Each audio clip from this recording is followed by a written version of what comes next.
The Secret Misses. Chapter 1251. With regard to inviting Luna to be the spokesperson, we do have such plans on our end.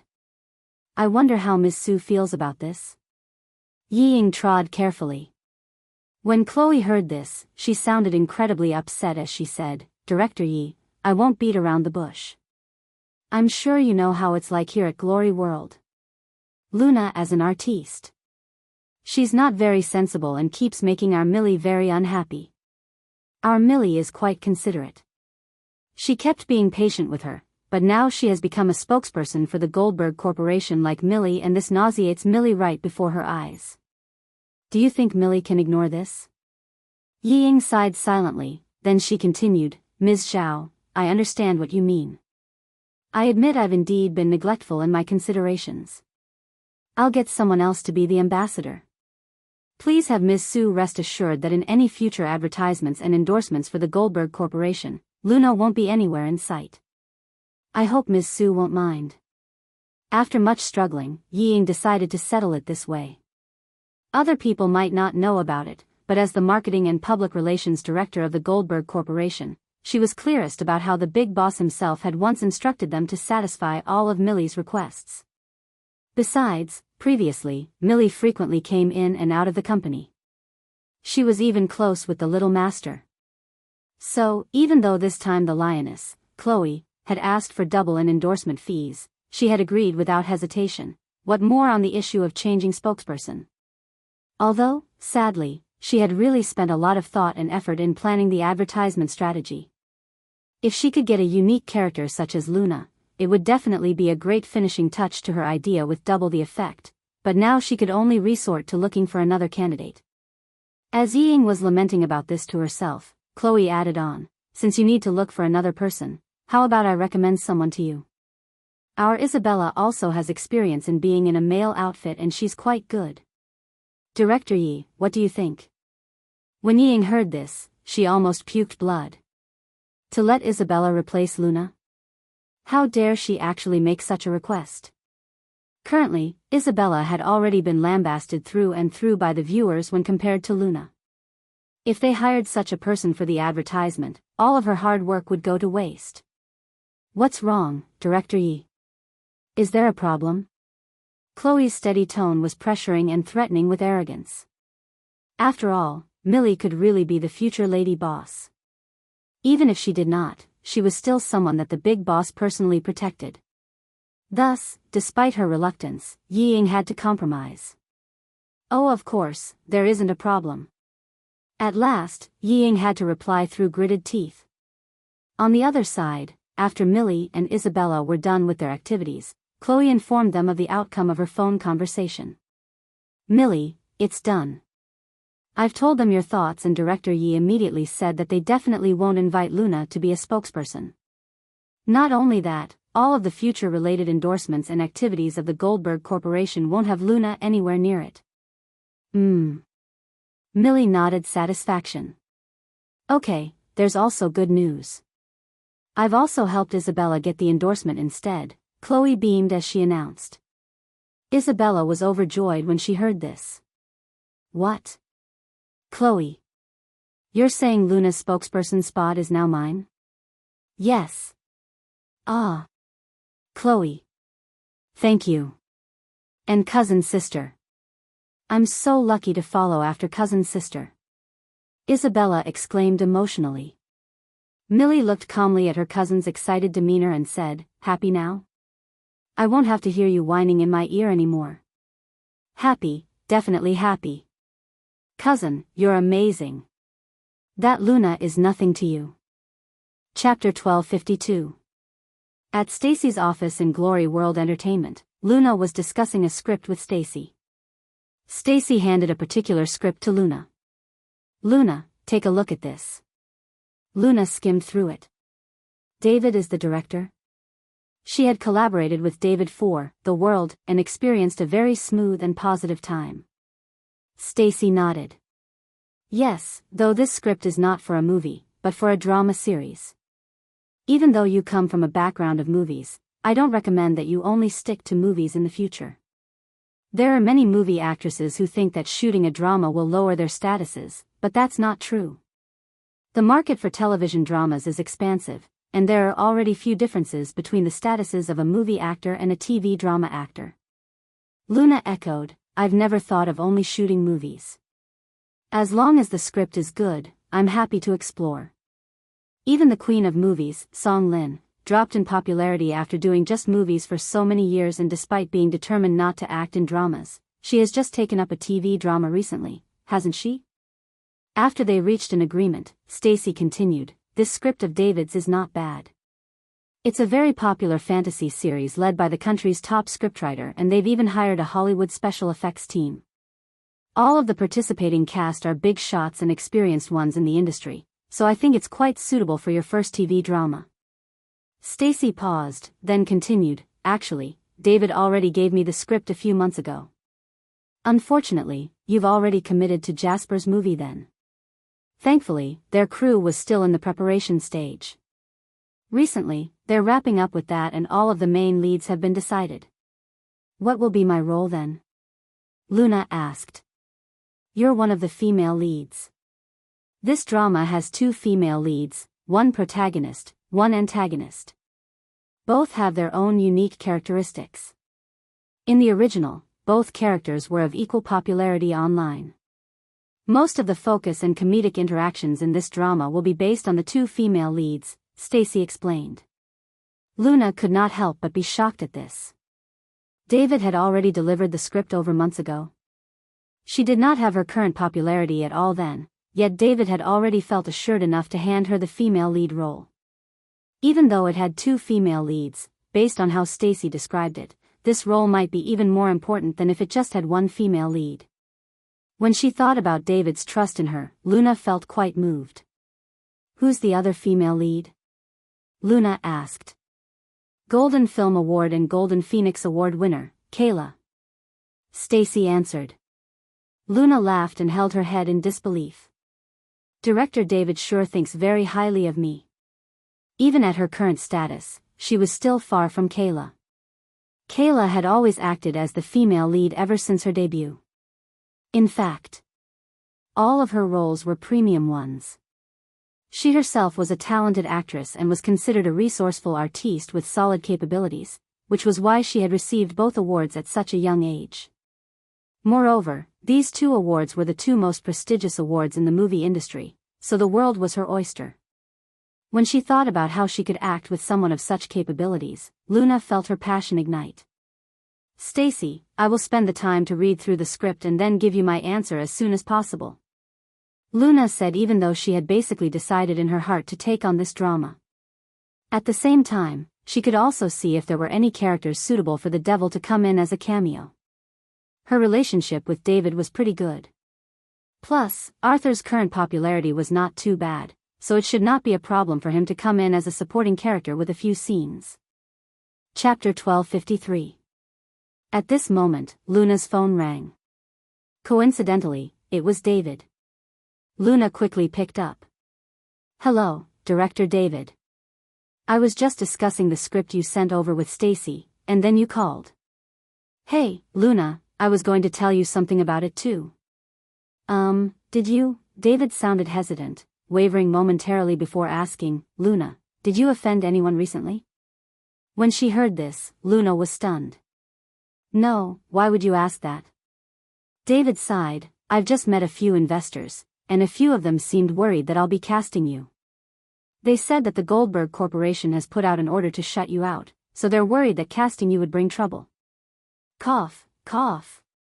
Luna almost choked on her own saliva. Director David, what are you saying?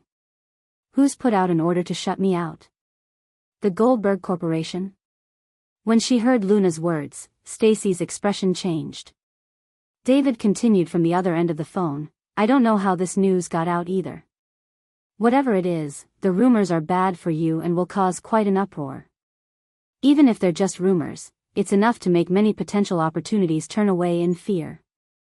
Thank you for your tip, Director David, I'll check on this issue. But don't you worry about my side. I've created the role perfectly for you, so it will definitely wait for you, guaranteed David. Luna thanked him again and updated Stacy. Stacy looked worried. I'm afraid it's not entirely baseless claims. Millie's side is probably on the move. Stacy was always very calm, yet she looked concerned now. Luna, I've told you before right from the start that we cannot offend the support Millie has. If this was really released from the Goldberg Corporation, well, we don't have much ground to counterattack. You know that before such a strong force, tactics are no use. Luna did not know how to console Stacy. She could not just tell her that her dearest would never shut her out.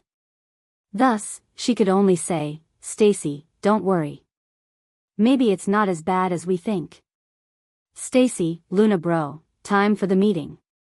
At this moment, Xiao Tao knocked on the door to remind them. Because it was going to be Glory World Entertainment's anniversary celebration soon, the company had especially gathered all the management and influential signed artists for a huge meeting. The crowd had to wait for half a day before Millie, Isabella, and Chloe made their way in late. However, almost everyone treated it as a regular occurrence. Obviously, they were used to Millie's ways. Millie, why do you work so late?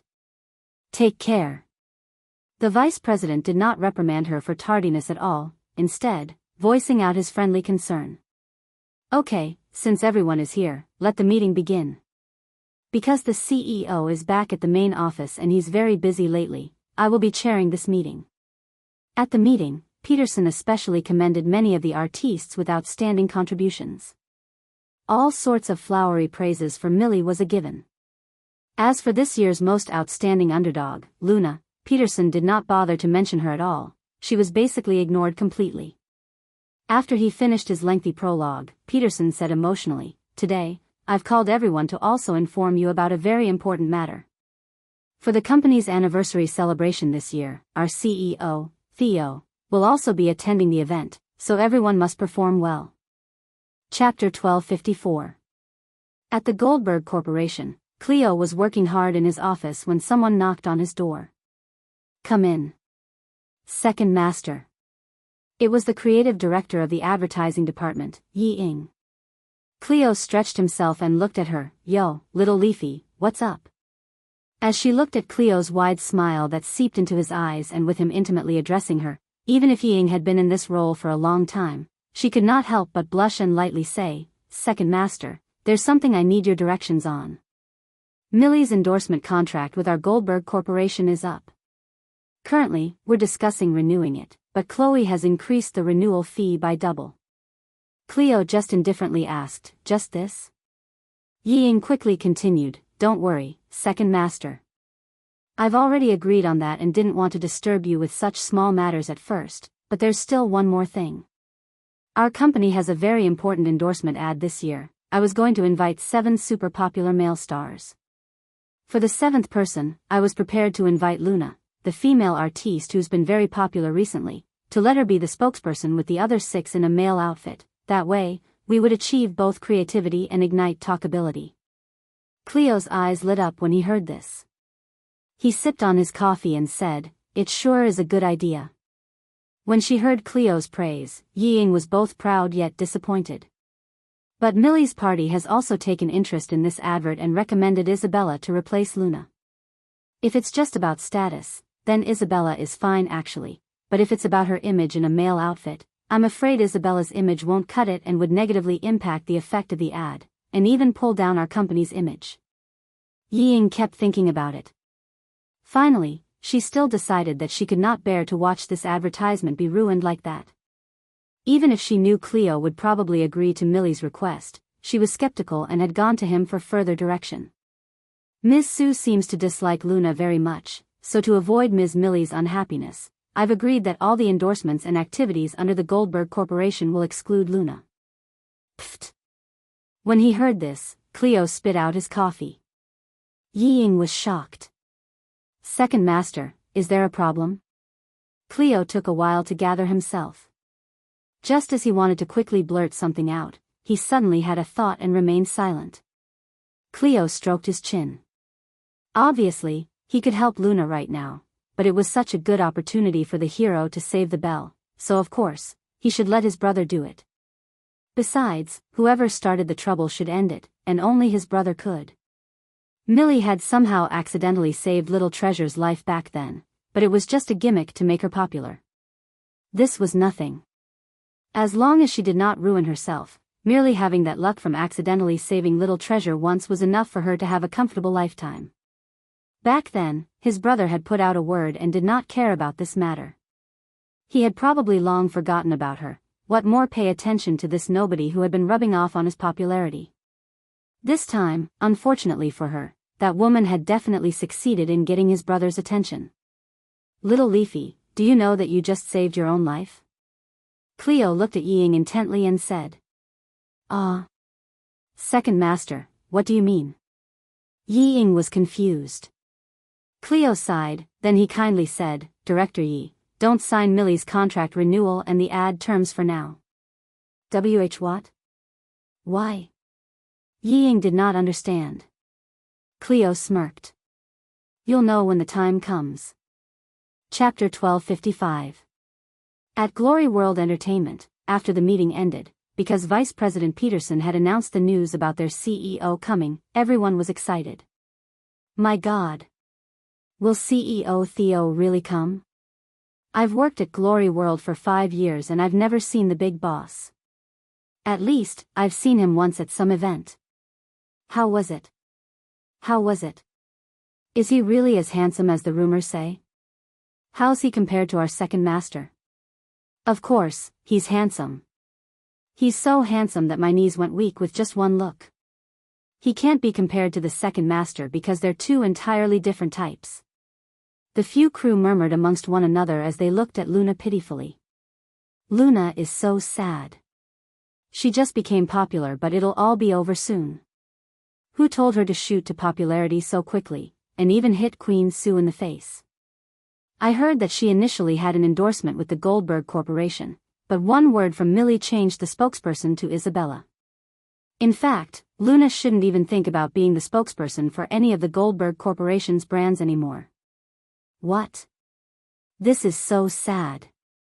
Will the next step be a complete ban? I think it's over for Luna. Don't you see that CEO Theo is personally coming over to support Millie? Hey, I suddenly thought of something. Do you think CEO Theo is going to go public about his relationship with Millie at this year's anniversary celebration? On the other side, after the meeting ended, Luna turned off the silent mode on her phone and suddenly saw a message from the devil. She quickly opened it and only saw 5 words on the screen. Cabbage Theo, wait for me to come home. When Isabella walked past Luna, she intentionally bumped her hard on her shoulder, but Luna was steady. Not only did Luna not move, Isabella had instead staggered from the recoil and had to be held steady by Chloe. Isabella shot Luna a disgusted look and scoffed with an arrogant attitude, Luna, if you kneel before me now and apologize to me, maybe I could forgive you once and let you go on living in the entertainment industry. Millie watched Isabella insult Luna in public without any intention to stop the action. Luna held back the fuming Bonnie and put her phone away before shooting Isabella a sideways look as she smiled indistinctly. The exact same words apply to you. Every dog will have his day, Ms. Isabella. Allow me to remind you that it's not yet certain who has the final say. The moment Luna blurted out these words, almost everyone gasped. This Luna was so gutsy. Was she crazy? How dare she say those words in public? Luna finished and spun on her heel to leave, ignoring everyone's reactions. After Luna left, Isabella finally realized how arrogant all the words Luna had just uttered were. She was so mad she almost burst a vein. Cousin. Look at her. Obviously, the lesson this time has not made her reflect on her shortcomings. How dare she say such arrogant words in front of you to provoke you? Isabella said with gritted teeth, then she lowered her voice and said into Millie's ear, Cousin, when are we doing it? I've already thought of a few good plans for you. I guarantee to kill Luna in a hush-hush manner. Millie smiled coldly. Do I need a plan to deal with her? Isabella was stunned for a while. Cousin, you're saying. At this moment, Chloe grinned wryly. Isabella, with our Millie's identity, to deal with a witch like Luna only requires one word. There's no need to go through so much trouble. Isabella instantly brightened up. Right, look at me being all silly. Chapter 1256. Time flew by. In the blink of an eye, it was Glory World's anniversary celebration. That day, after the company meeting, Millie had put word out to the entire entertainment industry to shun Luna. Millie was Glory World's big shot after all, so she had quite an influence in the entertainment circle. Together with the covet for her popularity, Luna's work stagnated and she almost lost the right to join in the celebrations. At last, it was only after Millie had spoken to Vice President Peterson that Luna was allowed to attend. It was such an excellent opportunity for her to get Luna to open her eyes wide and see clearly for herself who had the final say in this industry. Glory World's annual celebration was extraordinarily grand every year. Furthermore, the big boss was attending the function this year, thus Vice President Peterson had put in tremendous effort to make the grand ceremony lavish, and had even invited all the influential media. To boost Millie's status in the entertainment industry, Chloe could not let go of today's great opportunity. She had intentionally slipped to the media beforehand that Theo was attending the event for Millie, and in fact, might even publicize his relationship with Millie today. When they heard that the legendary CEO of the Goldberg Corporation would attend, all of the media could not wait to witness it. Entrance tickets were hard to come by. Besides, there was such controversial gossip making its rounds in the industry. How could they not be excited? Tonight, Millie donned the brand that she was a spokesperson for. She wore a custom-made white, long gown that cinched her waist and swelled into a fishtail train. She was extraordinarily charismatic, winning stunned gazes and continuous compliments. For Millie to have achieved the status she held, it would be wrong to say that she was incompetent at all. A textbook example was how her signature cold and elegant goddess look had been used thoroughly to the point of perfection. Even though many fans were quite tired of her one-dimensional image, there was still a huge crowd of die-hard fans who digged it. As soon as Millie stepped onto the red carpet, cameras flashed and did not stop. After she signed on the autograph wall, Millie was immediately surrounded by many reporters. "Millie, you're so beautiful today. Only you can bring out Chanel's goddess wings this well. Millie, today is Glory World Entertainment's 5th-year anniversary celebration. Do you have any reflections you'd like to share with us? Millie, we heard that CEO Theo of the Goldberg Corporation will also be here today, and we heard that you're in a close relationship with CEO Theo Private. Is this true?" That's... As the media was trying to worm facts out of Millie one after another, someone suddenly looked towards the door and exclaimed. All the reporters who were surrounding Millie turned to stare at the door and their eyes glazed over. At the end of red carpet, Luna stood wearing an extremely lavish black gown. No one could be sure what was used to create that gown, but the threads were light as flowing water, and the gems embellishing it were akin to the Milky Way. The mysterious motifs released a strong vibe of presence no one could ignore. Even though Luna wore this extremely breathtaking outfit, as incredibly elegant as it was, her own charisma was not drowned out by it at all.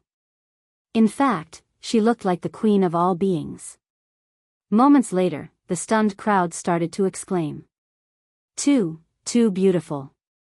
Who's that woman? Luna. It's Luna. Oh my God. I almost couldn't recognize her. Chapter 1257. My God. What's the brand of her outfit? How have I never seen it before? This design is practically the work of the gods. Many started to ask. I know. That's one of Spirit's store highlight pieces. It's called Beings. It's famous. When it was first released, many socialites and celebrities wanted to buy it, but Spirit didn't relent even with the sky-high prices offered.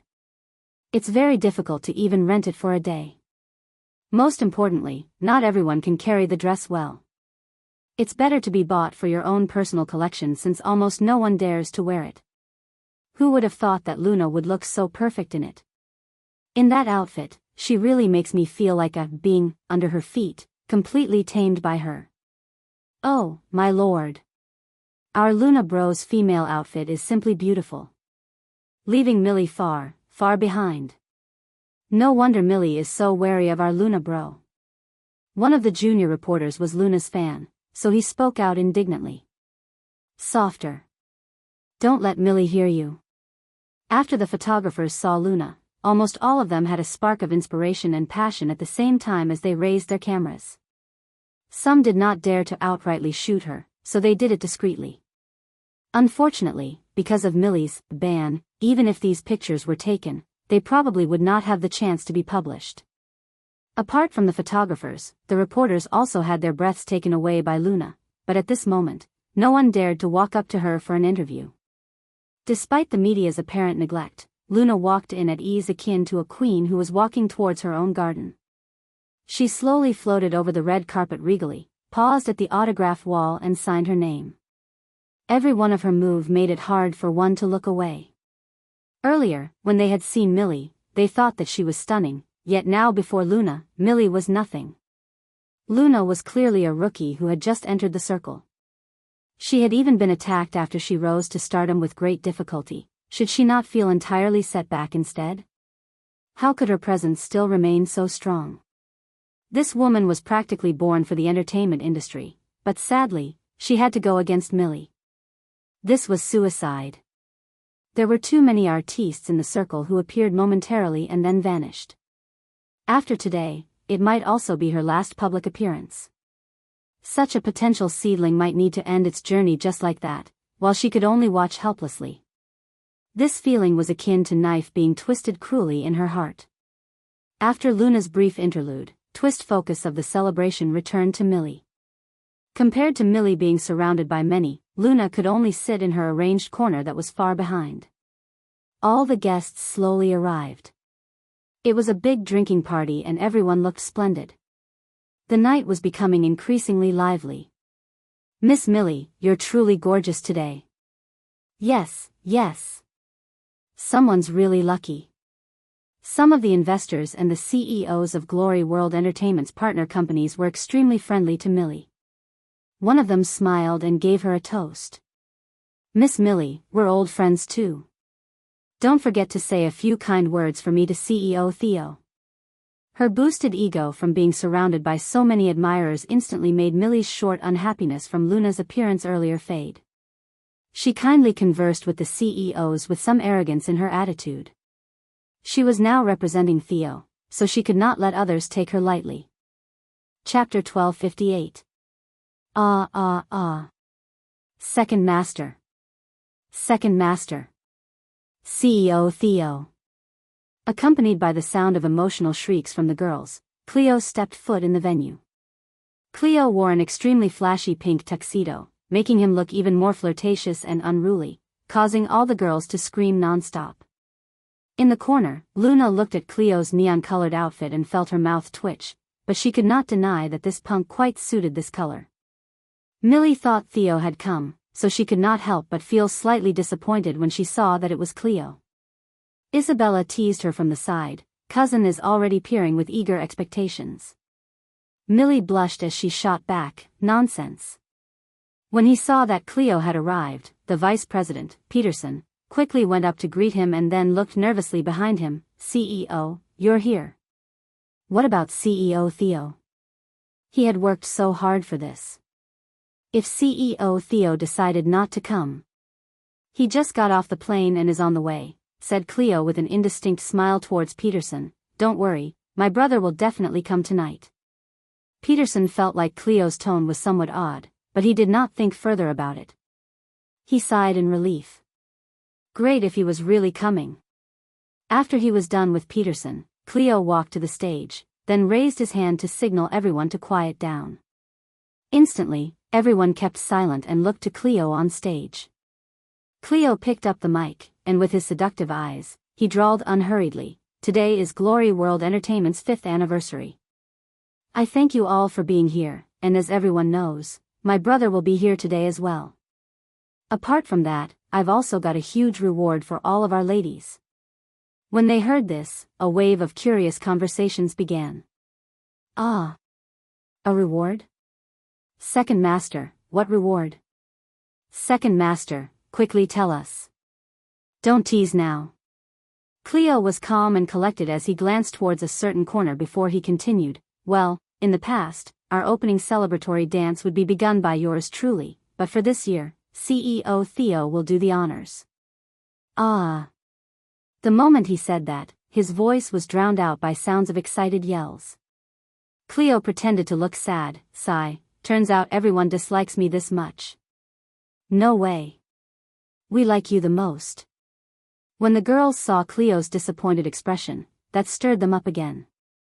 After he was done basking in praises, Cleo continued, "As for my brother's dance partner, I'm going to shake things up tonight. I'm sure that everyone has received the numbers given out by the waiters when you entered tonight. Please keep this number carefully, everyone. Later on, my brother will be randomly picking one of the ladies present to begin the dance with. What if CEO Theo picks a man? Don't worry, there are only ladies' numbers in the box." All the girls were really excited to hear this. "Oh my, does that mean even I would have a chance to dance with CEO Theo?" "In your dreams. Don't even talk about your luck being that good. Do you really think that it will be so random?" "You're right. It's probably just going to be Millie. We're just here to compliment their fun." "Ah, forget it." Chapter 1259.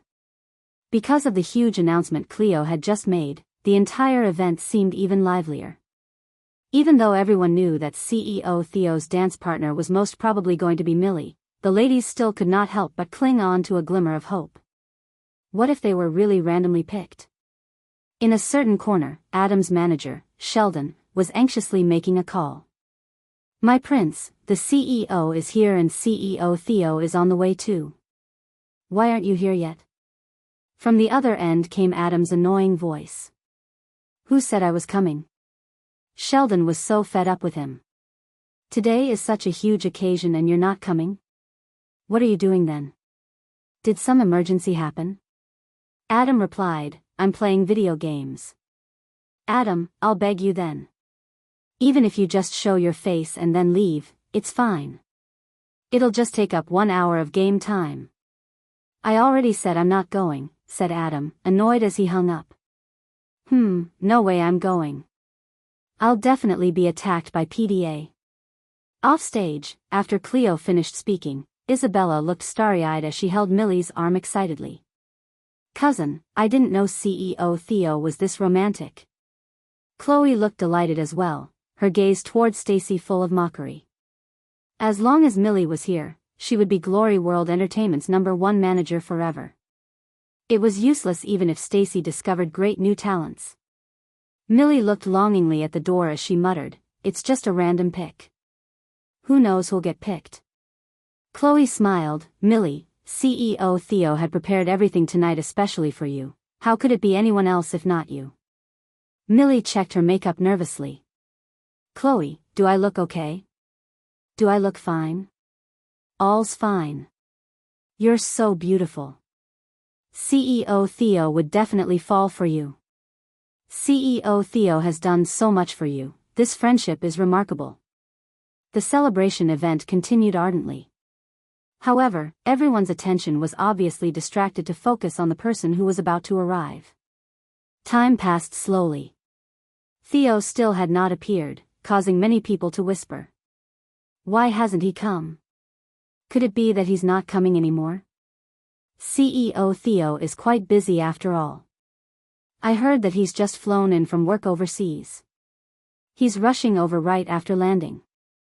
Does CEO Theo really value tonight's celebration so much?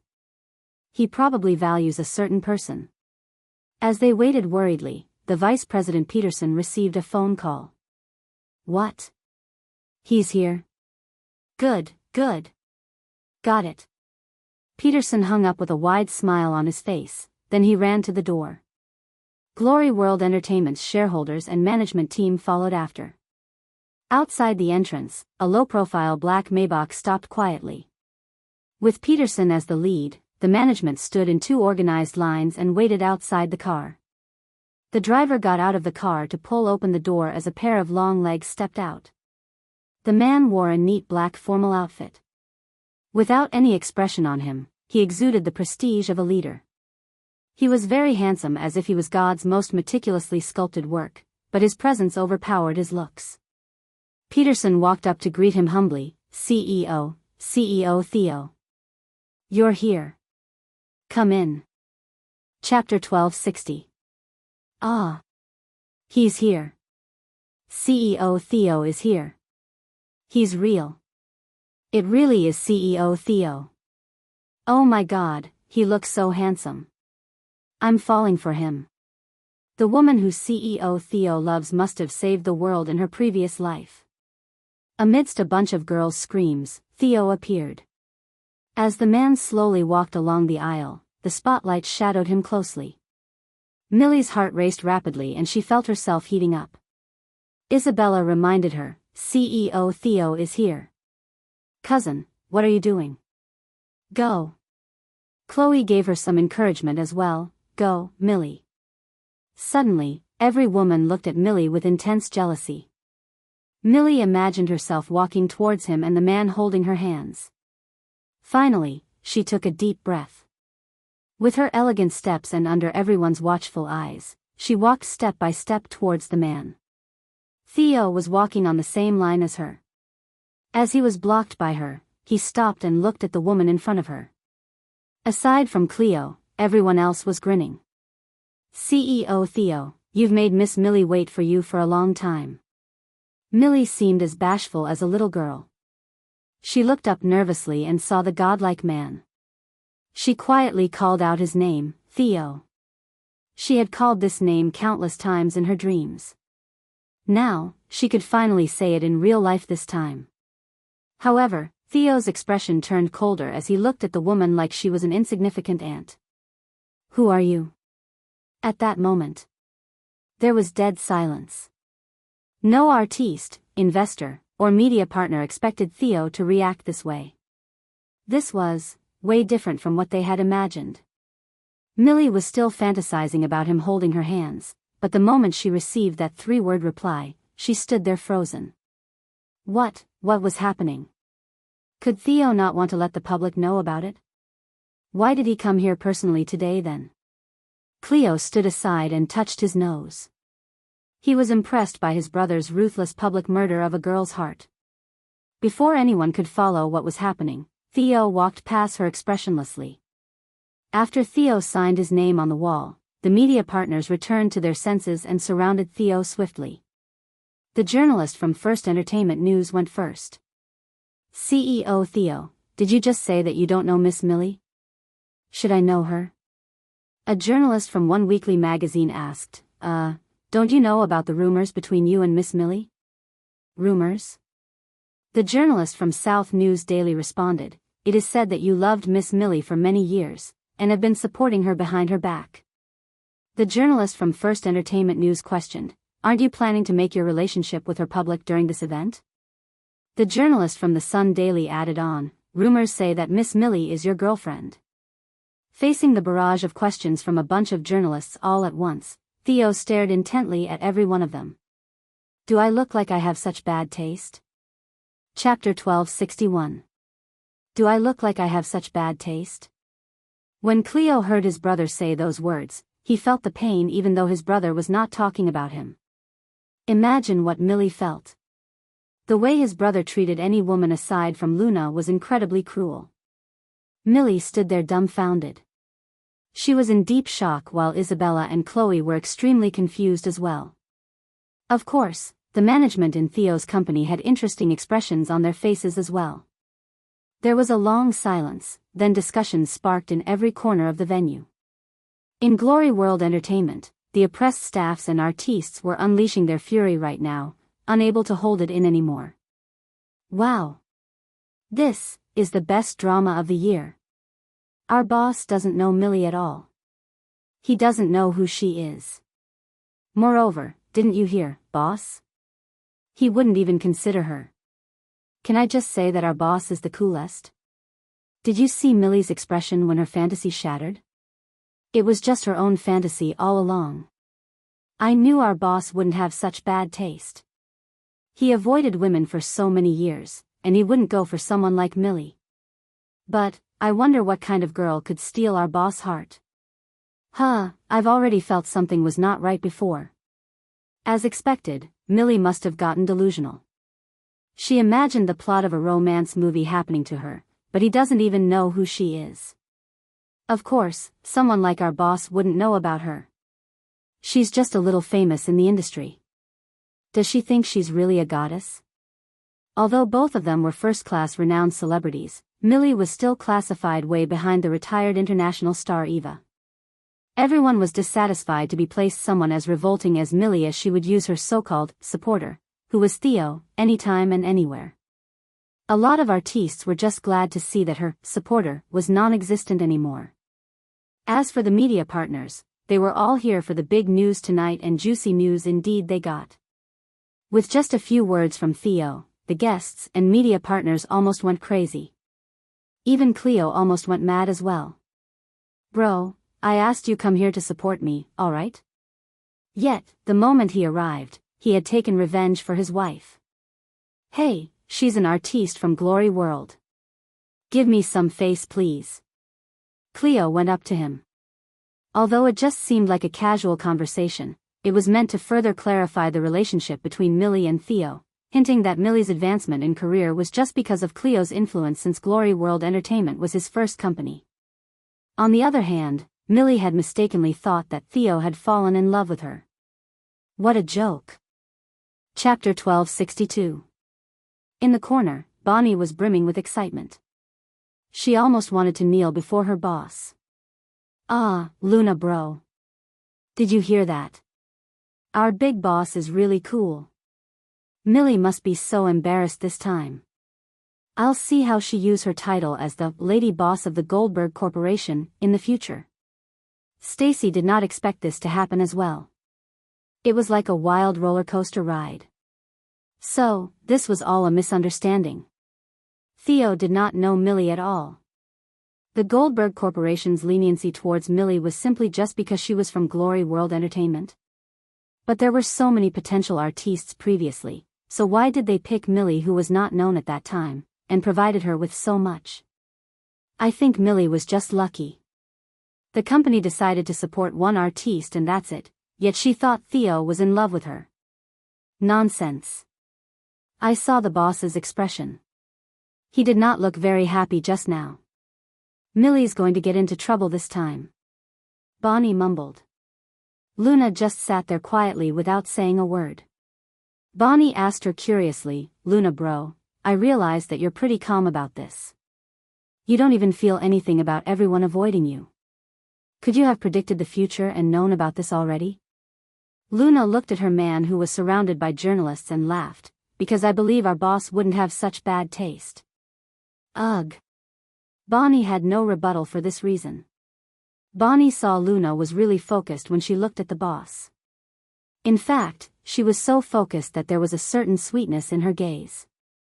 Bonnie shook her head and cleared her thoughts. The boss looked so handsome. Of course, any girl would have this expression.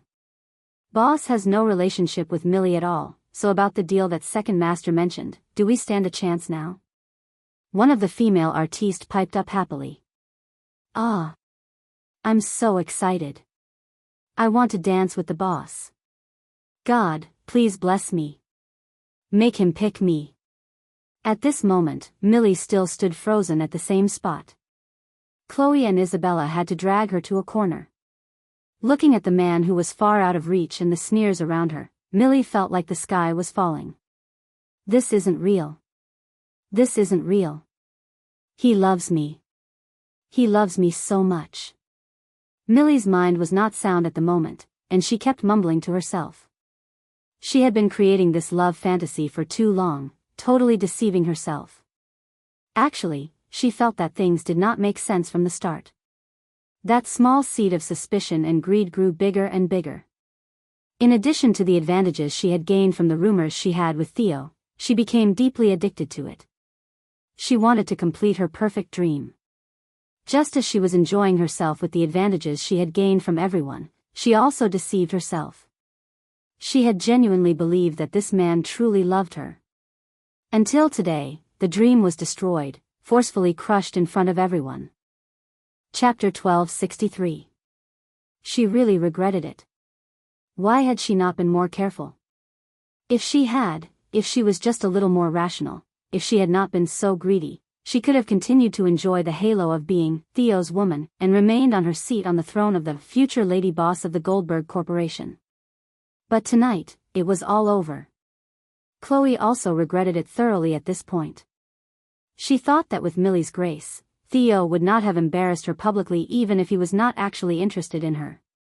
Millie was still the nation's goddess after all. As long as his attitude had been slightly more ambiguous, they could still continue to go with the flow and cook up this rumor.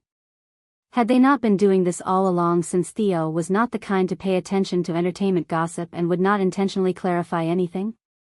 Unfortunately, she would not have thought that Theo would be so cruel and leave no room for them. His single sentence of, "Who are you?" was enough to crush everything they had planned for. Even his last reply to the reporters was enough to cast them eternal damnation. The scariest thing was that CEO Theo looked like he was furious. Chloe would never know what had gone wrong and how tonight had escalated to such a stage. "Okay, to all friends of the media, just as my brother said, everything you said is a misunderstanding. I hope that everyone will stop believing such rumors in the future. After all, my brother is now taken. He's also very happy and in love with his girlfriend. If it caused my sister-in-law to misunderstand, I'm afraid he'd need to kneel on the washboard." Cleo teased. Cleo's joke had caused a huge wave of sensation across the room. The media would never have thought that shocking news would come one after another. Hundreds of mics were hurled out by the reporters to Cleo. What? Second Master, are you trying to say that CEO Theo already has a girlfriend? I wonder which lady is CEO Theo's girlfriend. Or is it someone in the entertainment circle? Second Master, is what you're saying true? Second Master, could you reveal a little bit more? Second Master. Cleo chuckled. I'm not allowed to reveal too much about my future sister-in-law's identity, but I can tell you that they've been dating for almost a year and their relationship is very stable. I've been stuffed by all their display of affection. The media could never hope to get a hold of the woman's identity, so they could only attack from other aspects, and the mics all turned to Theo. CEO Theo, is Second Master telling the truth? When are you planning to get married to your girlfriend? CEO Theo has such good taste. I'm sure your girlfriend is very beautiful too. After Theo took revenge for the wife, he did not plan to speak again, but he was in a good mood at this moment and answered the reporters curtly, "It's true. Up to her. Beautiful." The crowd was speechless. His answers were really concise. As for the first question, it turns out that Cleo was telling the truth. The rumors from before were true. Theo already had a girlfriend. However, that person was not Millie, who had been using his name to show off and swindle.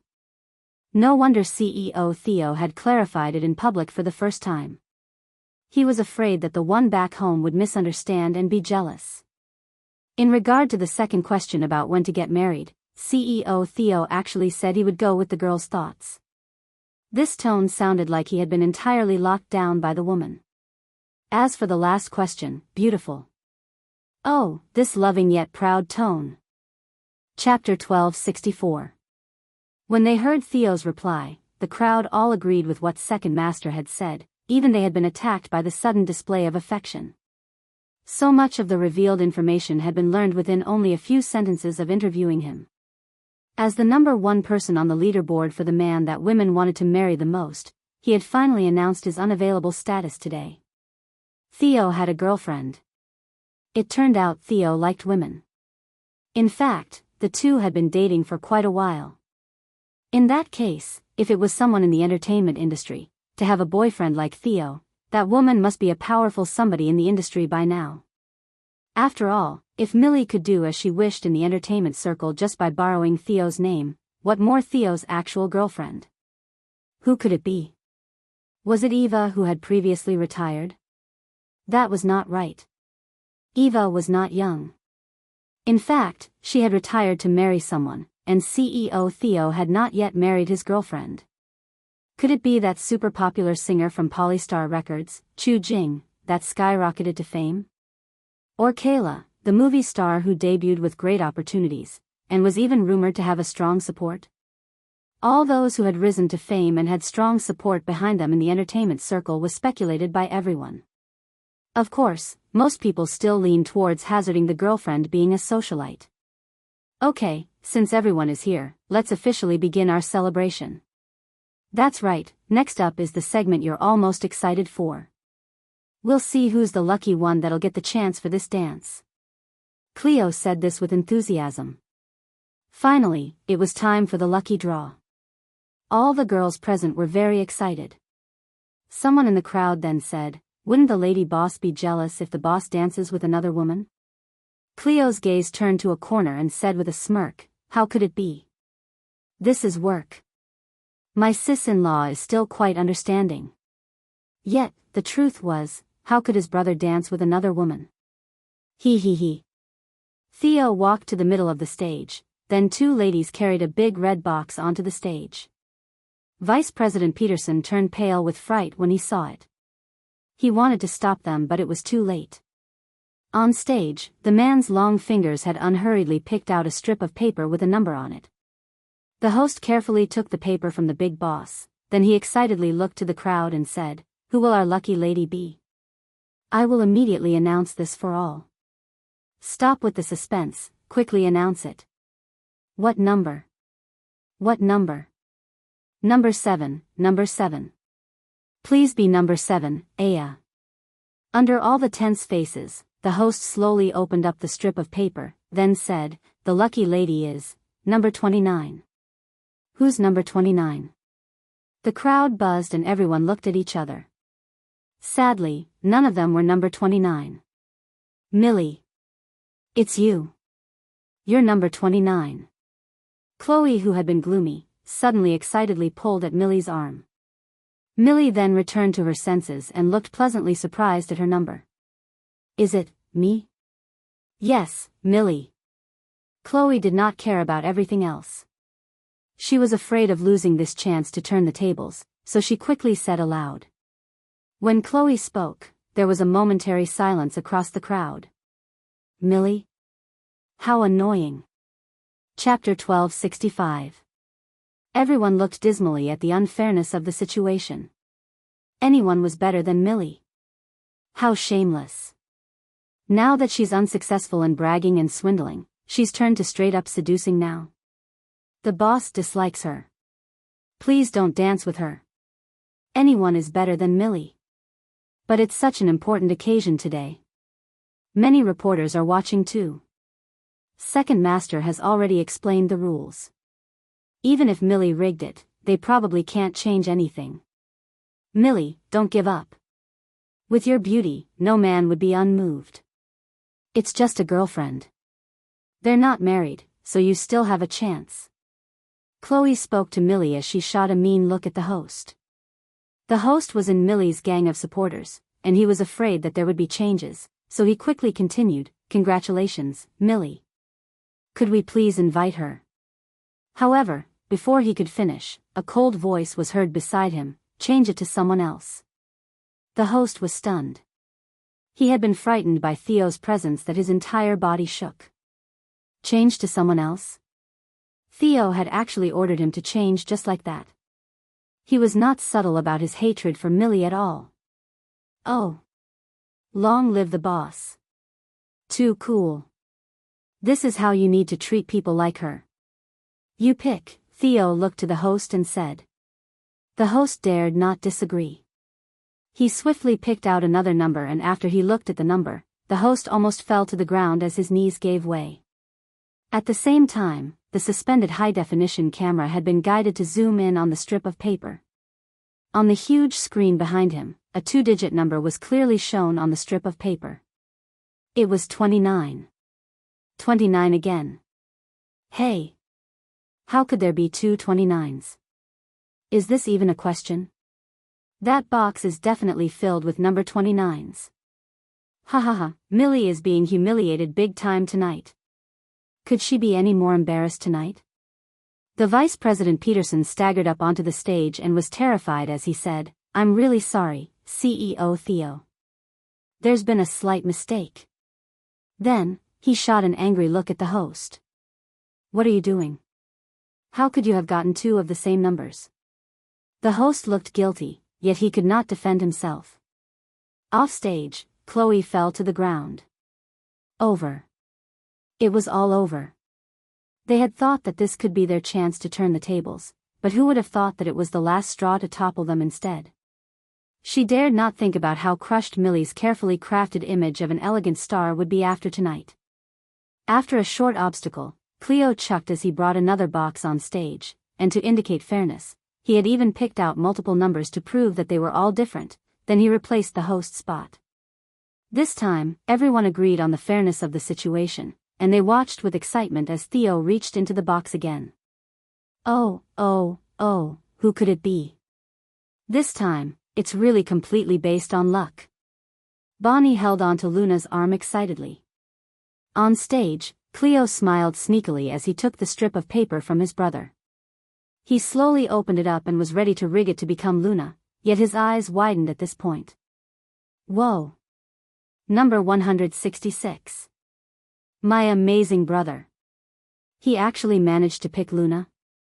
Chapter 1266.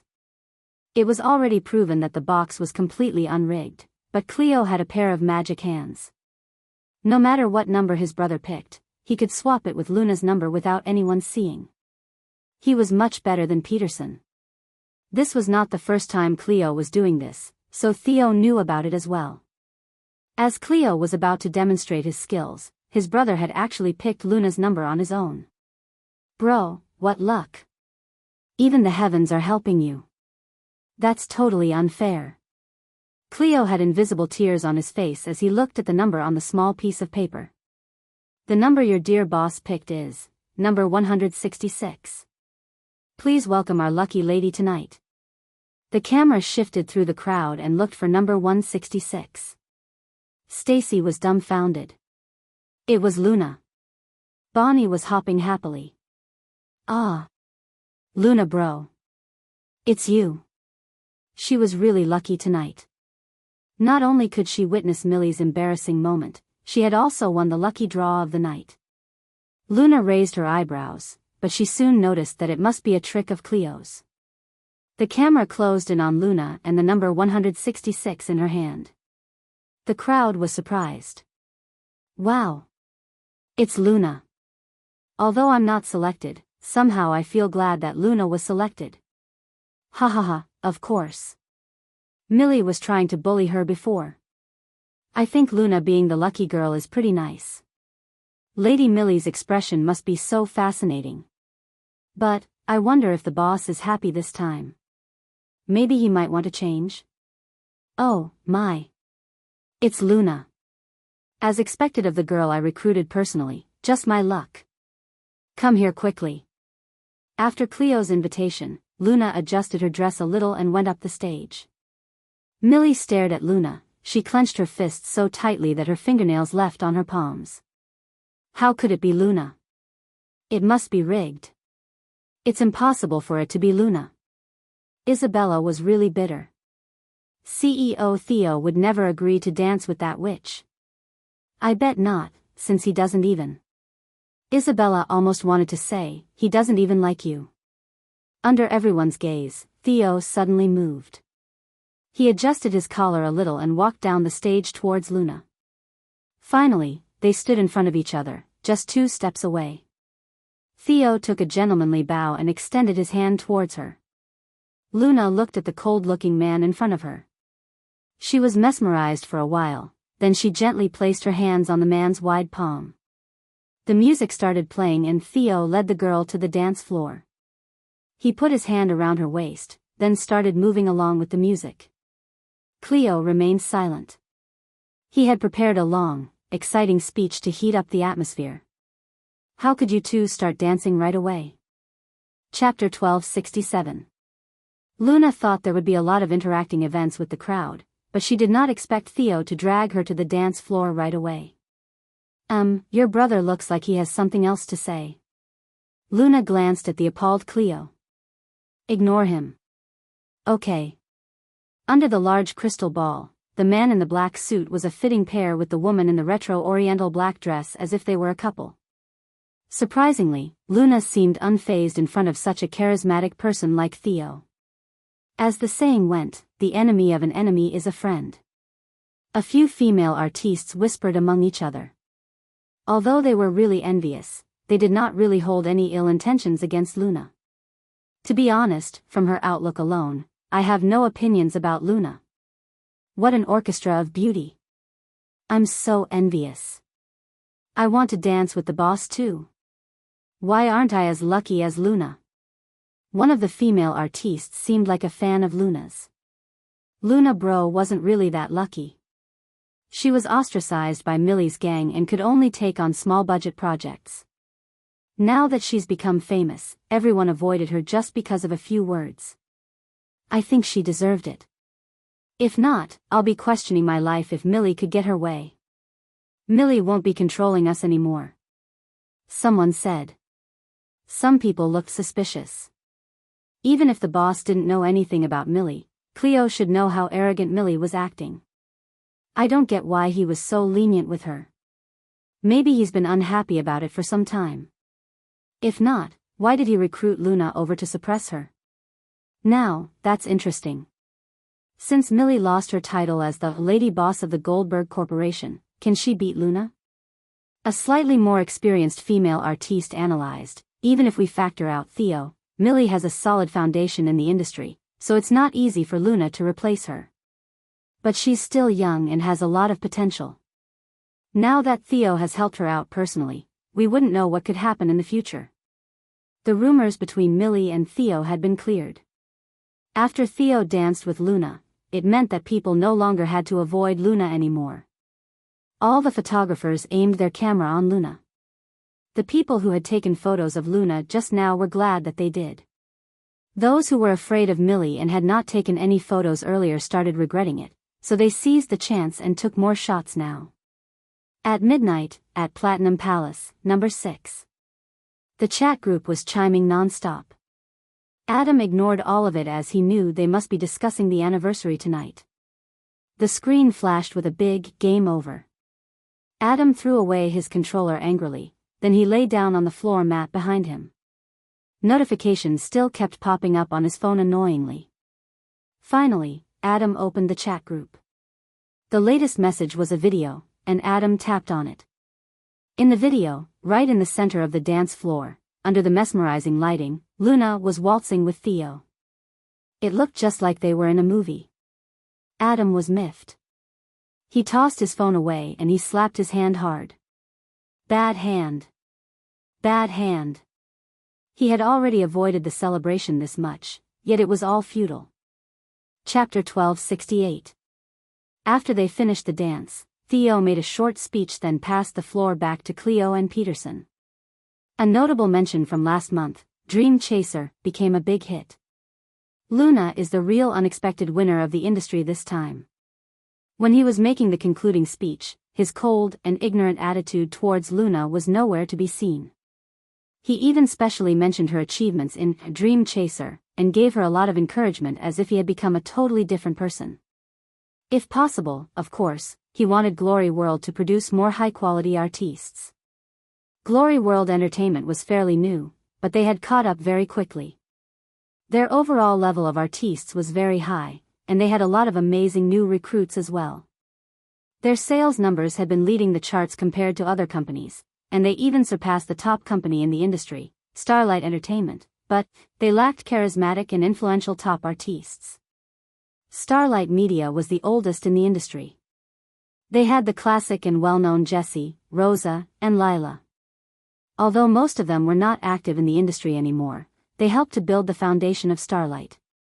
Even the newer generation artists like Emma, Helen, and Rita were doing pretty well too. Speedy Multimedia produced the Dozen Award winner, Song Lin, and had several Best Actors and Actresses of the Year award holders. Even the newly started Sunset Multimedia had a young Best Actress of the Year achiever, Kayla. Ever since Eva left Glory World Entertainment, they had a lot of new artists, but none of them were influential enough to represent the company on their own. There were several instances when some of them received foreign awards before, but they were all best female supporting characters. As for Luna, Peterson did not expect much from her. Because she was too pretty, it would be very difficult for her to get awards. None of the prominent award holders were chosen because of their looks. Having a slightly normal face would actually increase the chance of getting recognition, so the beautiful female artistes would need to make themselves look uglier on purpose to stand a chance. That was the unsaid rule within the community. Take Millie for example. She would never take on any jobs that would tamper with her image. After she had reached where she was at the moment, she would not really advance any further. The reason anyone was interested in Millie was because of Theo. At midnight, after the anniversary celebrations, Theo and Luna went back to the Platinum Palace one after another. The moment Luna reached home, she was welcomed with a passionate warm hug. Is little treasure asleep? You completed everything you had to? Luna looked at the man's tired face. He had rushed to the dinner right after he landed, probably having sped up his schedule and working overtime. Theo was busy kissing her and probably did not really hear what she just said. He was focused on her lips. She did not have the time to remove her makeup. Oddly, her regal look seemed like she was a cute little girl in his arms. Luna felt a little itchy, so she pushed him away. Right, Theo, I've been wanting to ask you just now. When you picked the number, did Cleo do any tricks to it? Or did you? The man looked at her solemnly. Nope, it's you. Huh? What do you mean? Luna was confused. I picked your number. Luna opened her eyes wide. What? No way. Are you for real? It's real. So, you guys were planning to do something, but you picked my number instead? It's fate. My dear, we're a fateful match indeed. Chapter 1269. The next morning, all the entertainment tabloids in the newspapers and magazines as well as the internet headlines all featured the shocking news from Glory World Entertainment's anniversary celebration.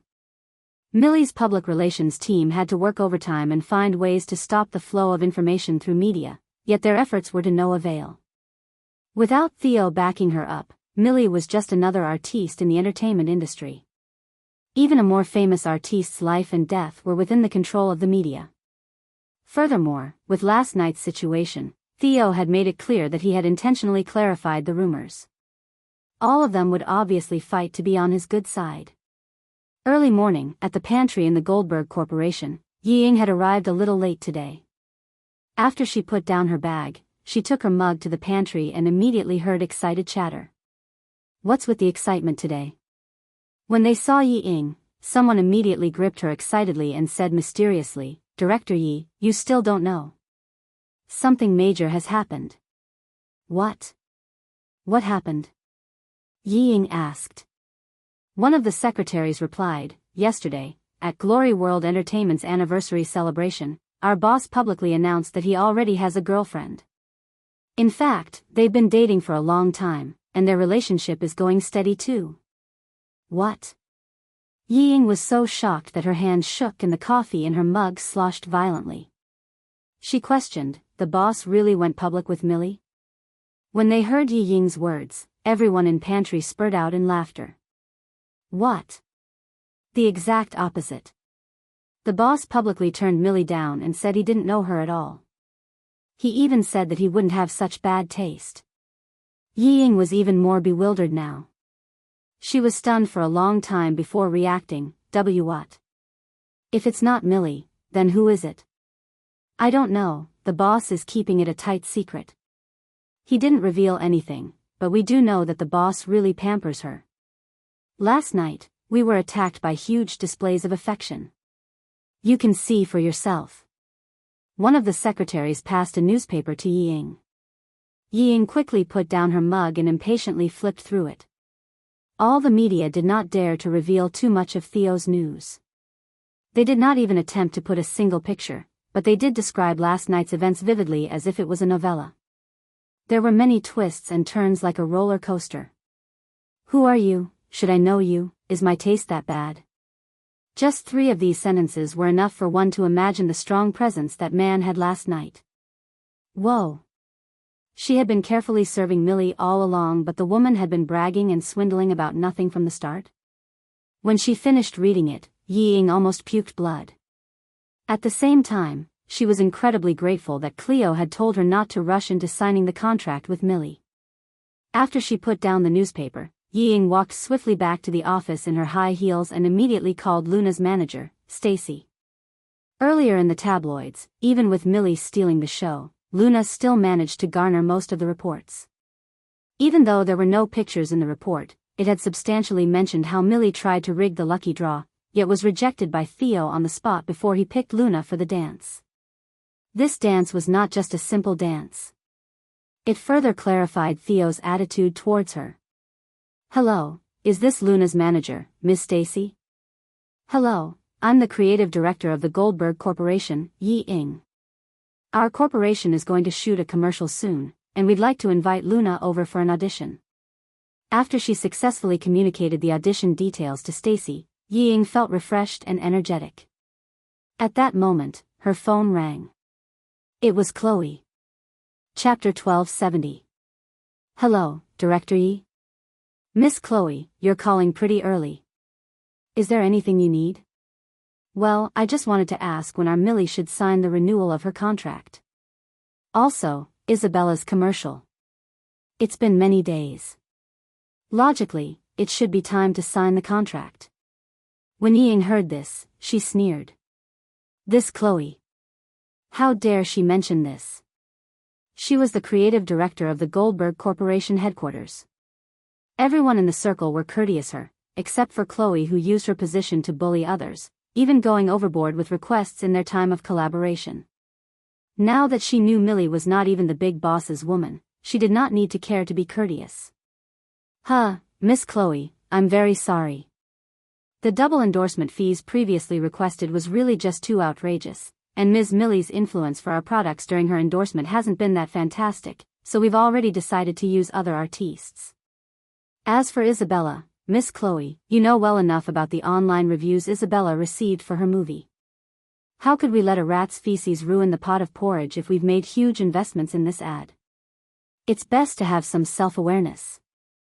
After she kept it in for so long, she could finally release it all in one breath. Ying had really not given any face to Chloe. You. On the other end of the phone, Chloe was about to explode, but she probably remembered that times were different now, so she suppressed her anger and said, Director Yi, what do you mean? Haven't we already discussed these things earlier? Yet, now you want to go back on your words. It was best if she did not mention it, but now that she did, Ying was more offended. Without my boss's name, you fully know yourself how much your artiste is worth. Our Goldberg Corporation is not a rubbish hub. Ying finished and hung up. At a certain high-end villa in Imperial, for the entire night, Millie, Chloe, and Isabella did not sleep a wink. Since the night before, they had been coming up with plans and making calls, but the situation had still progressed to such a dire stage. Chloe was worried that any delay would bring trouble. The moment it was working hours, she called Ying to talk about the contract, but she never expected this response. She thought that only Isabella's commercial gig would not hold up at most, but it never occurred to her that even Millie's contract renewal was a lost cause. How's it? Millie asked. Chloe looked gloomy as she responded, that goddamned Ying. She's taking advantage of the situation. Not only did we lose Isabella's commercial, even your contract won't be signed. How could this be? Those people are too much. Isabella was exasperated. Millie clenched her fists hard. In just one night, her everything had turned upside down. All those who used to fawn over her were beginning to avoid her. Ever since she had risen to fame, she was carefully treated everywhere no matter where she went, but now that she had fallen from her pedestal, how could she bear this grief? Then again, she had forgotten that all of this was never hers to begin with. When she saw that Millie looked increasingly upset, Chloe pinched the space between her brows and said, Millie, don't be too sad. Even without Theo, you're still Glory World Entertainment's A-lister. A-lister. Millie sneered. What A-lister? Now, she was just a joke in Glory World Entertainment and the entire entertainment industry. Chloe knew that without Theo's halo, their loss was huge. The entertainment industry had strong competition, and Millie was not young. Without any backup, she could be replaced if she was not careful. No. She had made it to her position with hard work and she would not allow everything to be over just like that. Chloe cleared her throat and softened her tone as she leaned closer to Millie and advised, "Millie, we must move on. The situation's already like this. The most important thing is to quickly think of a resolution. I've just helped you set a dinner appointment. It's with Rong Xian Real Estate's boss." Chapter 1271. Who would have thought that before Chloe could finish, Millie flew into a terrible rage. "Chloe. What do you mean? Are you treating me like those women who sell themselves in the entertainment industry?" As soon as Millie finished, Isabella instantly looked upset. What did she mean by women who sell themselves? Before this, she had slept with the director and investors many times to maintain her relationship with them. Was she just a woman who sold herself in her eyes while Millie remained pure herself? Chloe was upset, but she suppressed her emotions and continued, "Millie, look at you. Hasn't the entertainment industry always been like this? You've been in it for so long. Don't you understand? I've just gotten news that the commercial has gone to Luna. Even the endorsement might be taken away by her. David's latest production has also booked her to be the female lead. If you still don't open up, you'll soon be stepped on by her, then you'd really be done for." Millie bit her lip as her expression darkened. "No, I will not entertain that disgusting old man." From Theo to Sun Jianpeng, that 50-odd-year-old man with a huge belly and perverted appetite, she could not take it. Isabella could not help but mutter, "Cousin, Theo's already dissociated himself from you publicly. Who else are you remaining your chastity for? You. How dare you?" Millie slapped her. Now, even Isabella dared to speak to her like that. Isabella looked miserable as she held her face in shame. She roared back, "Am I wrong? That's what happened. Why can I do it but you can't? Do you think you're still that high-up lady boss of the Goldberg Corporation? Theo doesn't even fancy you, yet you still pretend to be all virtuous. Do you expect all of us to die with you?" She had previously been treating her cousin like the queen, being her little minion, but now she did not even dare to leave her house. All of the fantasized glory and wealth were all gone. "Stop fighting." Chloe frowned. "Millie, Isabella's words don't sound pleasant, but she's just telling the truth. CEO's son obviously can't compare to Theo, but how many in the circle can get to such a high position at a young age like Theo did?" Millie felt her body tremble as her eyes were bloodshot. She said coldly, "Who said that I must personally sleep with him to get on Sun Jianpeng's good side? You're saying..." Chloe was muttering to herself. "Didn't we hear that Sun Jianpeng was interested in Luna too?" Millie said with a sinister tone. "I heard about that too. At a charity banquet, Sun Jianpeng had gone up against another tycoon for Luna." When she said this, she thought about the rich fan that had spent $100 million to curry her favor, and Chloe was a little envious. If Millie had Luna's looks, it was possible to get close to any bigwigs. Even seducing Theo would be very likely. Unfortunately, Isabella was attracted by this idea as well. "Cousin, you're saying, send Luna to Sun Jianpeng? But Luna is very cunning. I've never heard her have any relationships with any tycoons despite being in the industry for a while now. She's probably waiting on a good offer for solid support. It's not that easy." Chloe shook her head while something flashed in her eyes. "Not necessarily. Now that Millie's popularity had hit rock bottom, even if they looked for Sun Jianpeng now, he might not buy the deal, and might even take them lightly. If they could figure a way to help Sun Jianpeng get Luna, it would double the effect." Chloe's head started to be full of ideas. Coincidentally, there was a great opportunity happening soon. This would determine whether they could make a comeback or not. In Millie's current situation, she needed to get stable backup as soon as possible. Chapter 1272. A few days later, at a holiday resort in Imperial, the vice president of Glory World Entertainment had organized a dinner. He invited numerous investors and partners to attend the function. Of course, there were several famous artistes there, and Luna was one of them.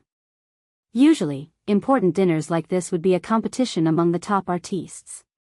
Luna would surely not be able to have this chance, but Peterson had invited her specifically. Apparently, he wanted her to be more prominent now. As for Millie, the incident from the anniversary night had died down a little, so after some thought, Peterson still invited her in the end. They had invested too many resources on her and could not just let it go to waste. Throughout the night, the investors, who were usually focused on Millie, had been putting their attention on the rising star, Luna. I didn't expect that Ms. Ning would look even more beautiful than she does in the movies. I was wondering which artiste was so amazing to turn a few $1 million project into $3 billion revenue. It's your artiste after all, Mr. E. Ha ha ha, no wonder CEO's son couldn't forget about her. Ha, it's normal for a gentleman to like beautiful ladies. Sun Jianping touched his chin and looked at Luna with a wicked gaze. Usually, he would have laid his hands on his victim already, but he was oddly civil tonight, although he could not hide the wild intentions in his eyes. He had been hinting to Millie that he wanted to have a taste of what Theo's woman felt like, but she had rejected him. Now that everyone realized she was totally unrelated to Theo, he had wasted all his resources spent on her earlier. Oh, well, that woman promised him a big gift tonight. Recently, Peterson had been facing immense humiliation because of Millie, but now that he saw that Luna was being highly praised by his partners, he felt pleased. Luna sure has potential, but of course, it was all thanks to everyone's support. I hope that our relationship can still continue. When Luna first returned, she was not really used to events like these, but now she was able to handle it perfectly. She shared a toast with Peterson. The way she carried herself was great as well, so Peterson was very contented. Isabella stared at Luna while stabbing the piece of beef on the plate with her fork. Millie remained silent with hatred in her eyes. Wait until the whole world sees your nude pictures with that disgusting old man Sun Jianping. I'll see what you will do then. If this big news blew up, her embarrassing incident at the anniversary would soon be forgotten. I'll go to the washroom. Luna left her seat politely. Isabella then hinted to the waiter near her. The waiter nodded and he refilled the drinks in Luna's glass. At the same time, he mixed in some powder from his palm without anyone noticing. In the washroom, Luna's phone rang. It was Theo. Luna's mask was removed instantly. Hello. Is it over? The man asked. Nope, but it should be soon. At Dragon Leap Club? Yeep. Let me know when you're done. I'll go and get you. Okay. Chapter 1273. Luna returned to her seat pretty quickly. As she sat down, Isabella straightened her back and Millie tensed up as well. They were secretly looking over at Luna's direction. Luna glanced at the filled-up glass in front of her, then she held it up slowly and placed it on her palm. But after some time, Luna did not drink it. Isabella and Millie were starting to get impatient. When Luna was out of the country, she had been imitating how first senior brother did it. They just drank it all in one shot. When she came back, she could not really adapt to the culture in the entertainment industry and was drugged several times.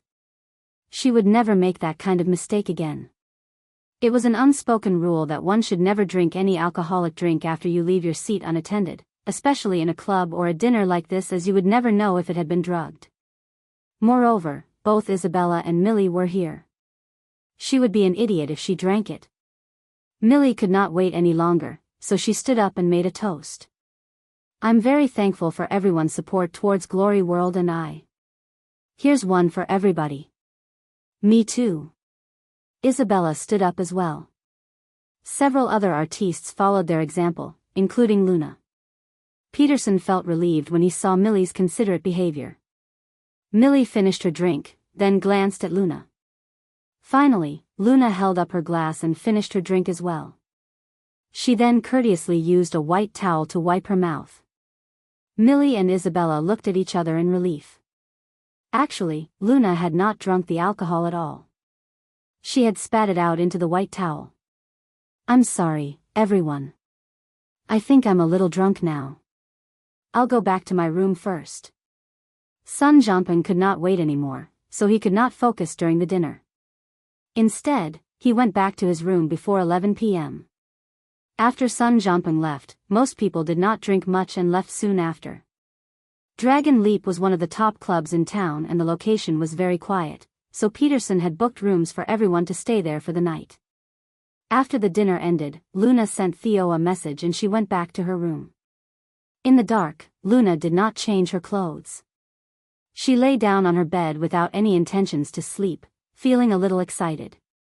Within a minute, she heard some sounds outside her door. That was pretty quick. The door was opened from outside, and a person came in with a very strong smell of alcohol. "My beauty, you must have waited for a long time. Don't be impatient, I'll show you some love right now." Sun Jianping was giggling like a pervert as he leaped onto the bed towards the dark figure. The next moment, he felt a sharp pain in his elbow. "Ah!" Sun Jianping screamed, but Luna used a pillow to muffle his voice. The voice he made became more suggestive and ambiguous. Outside the door, Isabella heard the man's panting voice and was really excited. Luna was done for. Isabella called Millie, "Cousin, it's done, we can call the media now." Chapter 1274. After she finished the call, Isabella was really glad. She felt excited when she imagined Luna on the bed with the disgusting Sun Jianping, and as she thought about the pictures of her on the bed appearing on the headlines the next day, she felt extremely relieved. Because of this witch, she had been criticized harshly. Even her ad was being snatched away. Isabella put her phone away. As she was about to leave, she heard the door behind her open.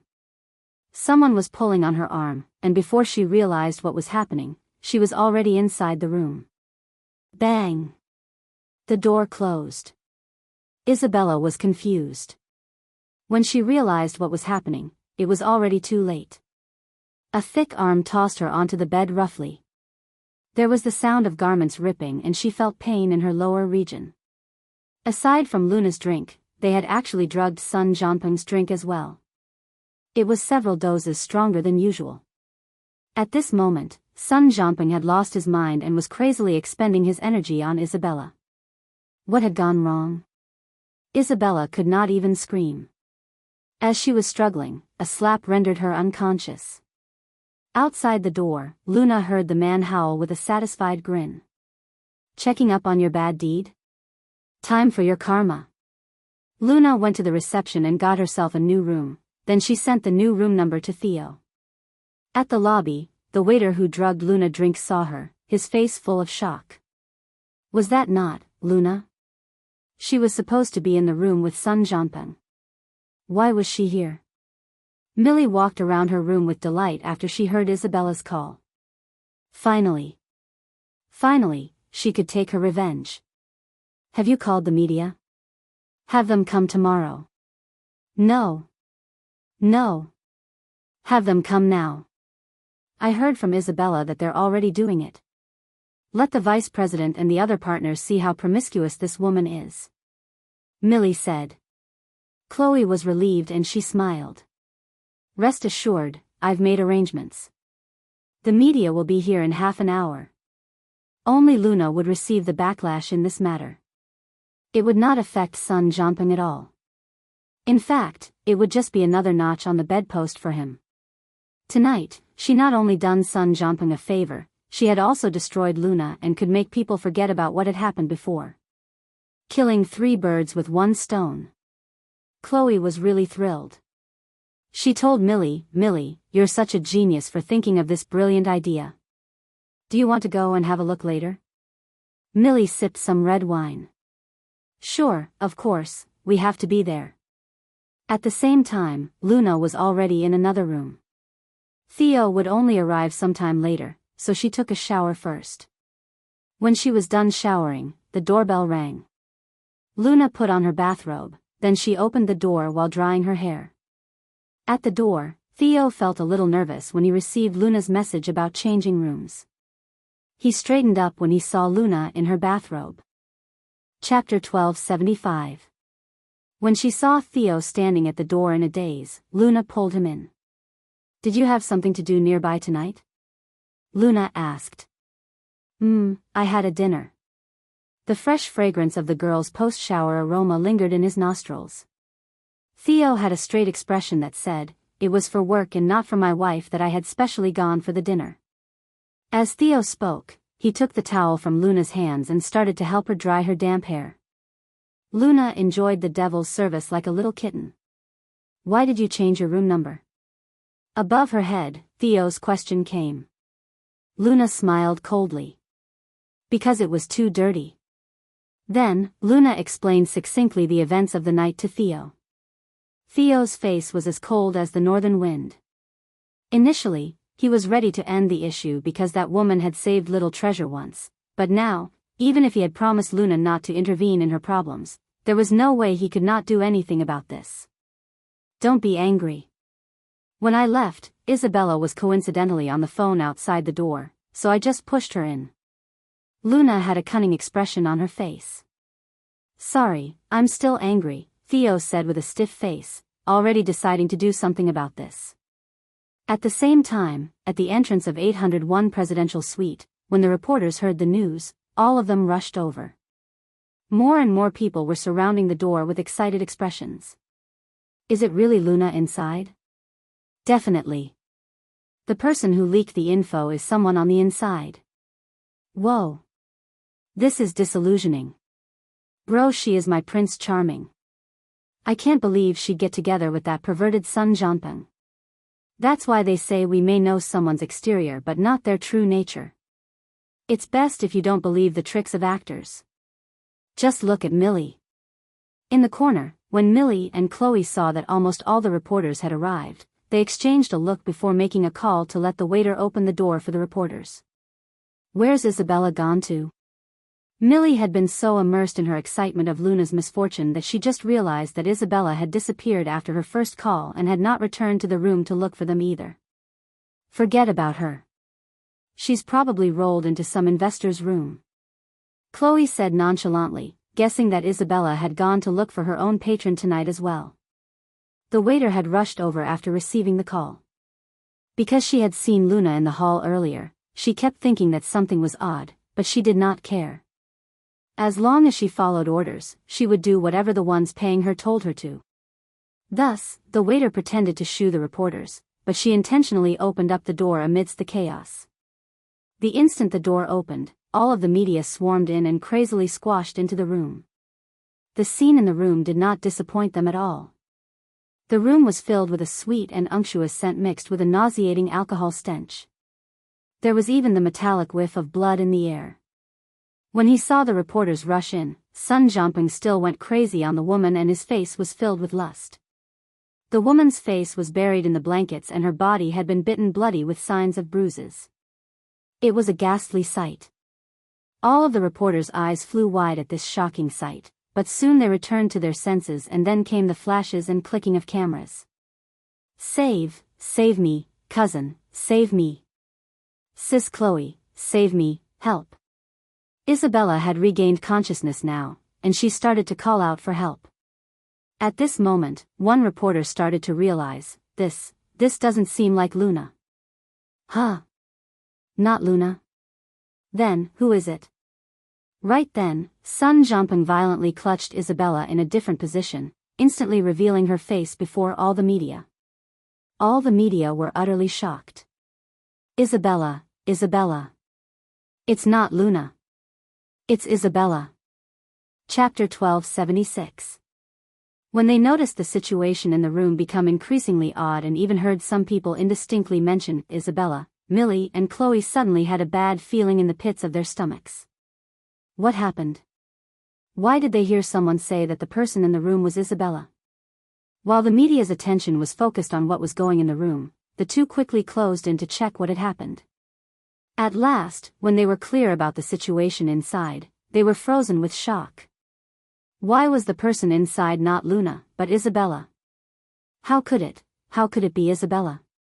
Millie could not believe her eyes. Chloe was going crazy too. Where's Luna? Luna, that witch. It did not matter how all of this happened, but they were done for. This time, they were really done for. The two could not understand how it could have turned out like this. When they saw the waiter look around near the end of the corridor, Chloe immediately rushed angrily towards her and said through gritted teeth, "What happened? Didn't I ask you to drug Luna?" When she saw Chloe and Millie's mean glare, the waiter said innocently, "I don't know either. I really did. You saw for yourself when I put the drugs in. How did the person in there become Isabella?" The waiter could only quickly blurt out how she had seen Luna earlier. "I saw Luna and CEO's son enter the room before leaving, but later when I was in the hall, I think I saw Luna. She stayed at the reception for a while. I didn't know what she was doing either. Why didn't you tell us earlier?" Chloe was exasperated. Quickly find out what Luna was doing there earlier. Chloe felt like this was the key to their problem. The waiter quickly made a call to the reception, then her expression changed. She nervously replied the both of them, "Ning, Luna didn't stay in the room she booked previously. We don't know why either. She booked another room for herself later on." Now, Millie and Chloe were utterly dumbfounded. No doubt Luna had seen through their trick, although they were not sure how. When the waiter saw that they looked increasingly upset, she added, "But the reception just told me that after Luna got into her room, a man entered not too long after." "What? Are you telling the truth?" Chloe's eyes lit up again while Millie looked over anxiously. "Shouldn't be wrong." The waiter dared not guarantee either. Chloe and Millie exchanged a glance. At last, Chloe said, "No matter what, let's go check out the situation first. This time we'll go over ourselves." Millie nodded, then asked, "Where's Luna's room?" "Right upstairs. Room 906. The waiter answered. The two had no time to think. They could not even care about Isabella, who had been crying for help, as they rushed upstairs. As they stood before room 906, Chloe and Millie took a deep breath. If there really was a man in Luna's room, there would not be too huge of a loss tonight. The reporters were just downstairs anyway, so getting them upstairs would require one call. Even if that man ran, he would not make it. Chapter 1277. You're sure the person inside is Luna? This time, Chloe asked carefully. The waiter was quite certain. I'm sure. You need to register for room reservations. It's definitely Luna. In fact, I also saw her walk to the reception myself. I can't be wrong. Outside the door, Millie took a deep breath, then she shot her a look. Open up. Lightly, don't surprise the people inside. Chloe reminded. In fact, she had strategically turned on her camera on her phone to record just in case anything happened. It was best to have first-hand evidence. The waiter found it difficult to reply. Our room cards are only limited to rooms on the 8th floor and below. We can't open this one. Chloe pinched her temples unhappily, then she said, ring the doorbell and say your room service. The waiter nodded, then rang the doorbell under the guise of being room service. They waited for a while, then the door opened from the inside. However, in the next second when they saw who it was at the door, Millie and Chloe, who had been holding their breaths, were instantly aghast. Chloe's eyes widened and her expression became distorted. She looked quite ridiculous as she almost bit her tongue to say, Theo, CEO Theo? There was indeed a man in this room. But the one opening this door was Theo. He seemed to have just showered. With the white robe on and his slightly damp hair, the water droplets rolled down from his neck. The entire scene made one pretty thirsty. In the midst of Millie's shock, infatuation set in. After she reacted to this scene, even her tone turned gentle. Theo, Gold, Mr. Theo. Chloe shot a mean look at the waiter beside her. This incompetent bugger got it wrong again. The one staying in this room was not even Luna. It was Theo. Still, this was considered an unexpected bonus. For the past few days, she had been trying to get a chance for Millie to apologize properly to Theo in order to salvage the situation, but for people like them to meet Theo was an impossible feat. However, who would have thought that they would have a chance encounter him in such a situation? Chloe was quick-witted. She humbly said in a hasty manner, "CEO Theo, we're really sorry to disturb your rest this late at night. We heard that you'd be staying here tonight and had come presumptuously. We hope to apologize for the complications from the issue before. Our Millie really didn't know about those rumors and we weren't sure how it could have been misunderstood like that. Of course, we're really very sorry to have not noticed it earlier and clarified it, bringing trouble to you and your girlfriend." These words rolled out uninterruptedly like a template, and Millie, who had been rendered speechless by Theo's presence, was satisfied with it. This manager of hers was quite useful in times of need. At this moment, when the waiter heard that this person was actually the CEO of the Goldberg Corporation, she froze. Oh my God. She actually met that legendary figure in this lifetime. Indeed, he is so handsome, ah. But how could the reception make such a mistake? Could she have remembered the room number wrongly earlier? After Chloe finished, Millie's eyes immediately reddened. With tears welling up in her eyes, she bowed humbly to Theo and choked as she said, "CEO Theo, I would like to apologize to you and your girlfriend about the matter from before. If she still can't accept it, I'm willing to explain and apologize to her personally." Chapter 1278. Millie's shoulder was trembling and even the waitress beside her felt pain to see her like this. Chloe nodded to herself. Millie's acting tonight was in top-notch. Chloe and Millie were not expecting Theo to listen to them, but he actually stood there patiently and listened to everything they had to say. The man then looked at Millie coldly. "So, you want to apologize to my girlfriend?" Millie raised her face hopefully. "Yes, as long as you can forgive me, I'll do anything." Seeing what was unfolding, Chloe was overjoyed. Something was going to happen tonight. No man could get past a girl who looked vulnerable and pitiful. In the bedroom, Luna was focused on reading her script for the new movie. It was already too late, so Luna was going to stay there for the night with Theo. She realized Theo had not come back for some time, so she turned her head and called out, "My dear?" There was no reaction. Luna scratched her head and walked towards the door. At the door, Chloe and Millie heard the voice of a woman from inside the room. Millie's face turned pale. Theo was with his girlfriend tonight?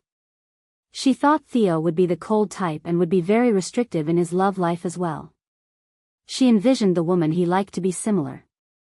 Such a sweet nickname was very unexpected. Theo's expression turned from a cold, ignoring face into a warm one like the ice had just melted right away. For Theo to be so protective of her. Who was this woman? Not just Millie, even Chloe was really curious as well. The waitress wanted to take a peek but Chloe chased her away. The soft patter of feet stepping on the carpet came closer. Millie held her breath and controlled her mixed emotions as she gawked into the room. It was just a few seconds, but it felt like an eternity to Millie. Finally, someone appeared from the corner of her eye. The girl seemed to have just finished showering, so her face was still a little flushed. She wore a pink bathrobe and her hair fell on her shoulders. She was also holding a script marked with many colorful post-its while she walked towards the door. When they saw who the woman inside was, Millie felt like an aerolith had just crashed into her. Luna. Millie's lips were trembling. She felt like she was going crazy. Luna was surprised to see the shocked Millie and Chloe. Nonetheless, since her cover was already blown, there was no helping it. Luna was quickly attracted by something else. She went up to Theo and covered up his low-cut pajamas. Theo smiled at the girl's childish behavior as he held onto Luna's hands and turned to the two women outside the door. He returned to his usual cold tone, "Aren't you going to apologize to my girlfriend?" Chapter 1279. Your girlfriend, is Luna? How's that possible? How could it be Luna? Impossible. This is impossible. Millie mumbled to herself as she shook her head in denial. Chloe's expression darkened and she fell to the floor. Oh my God. Everything had gone wrong. So wrong. When she saw that the person who had opened the door was Theo, her first reaction was that she had gotten the room number wrong. She did not expect the waitress to tell the truth. The room number was not wrong. It was Luna's room number, but the man the waitress mentioned seeing was Theo. The rumored girlfriend of Theo was Luna. From what Cleo revealed the other day, they had been together for a very long time. No wonder Cleo had recruited Luna personally and got Stacy to manage her. No wonder Theo appeared at the anniversary celebration this year. No wonder after Theo had rejected Millie, the dance partner randomly picked had been Luna. Chloe felt that she was going insane. What made her fear the most was that since Luna knew about their plans, then Theo must have known about them too. Theo's sudden appearance here must be because of this. They had actually tried to set up Theo's woman and intended to frame her with the pervert Sun Jianping. It was over. This time, it was completely all over. Chloe was quivering in extreme fear. She knelt down wobbly. Luna, Ms. Luna. I didn't do it on purpose. It's all Millie's idea. She said to give you to Sun Jianping. She called the media. I was just following her orders. Please forgive me, Ms. Luna. Chloe almost wanted to strangle herself right there and then. She had been blind. She had been helping the fake lady boss all along, and even helped her to frame the real one. Theo was not an ordinary businessman. 5 years ago, he had settled the chaos from within the Lu Corporation. He then pushed the Lu Corporation to the peak and made it into an international brand in just 5 years. Eliminating a person like her was as easy as squashing an ant. Millie was dumbfounded. She did not expect Chloe to betray her and even pushed all the responsibilities onto her. She could not care any less about her image anymore, so she yelled at her, Chloe. I'll break your mouth.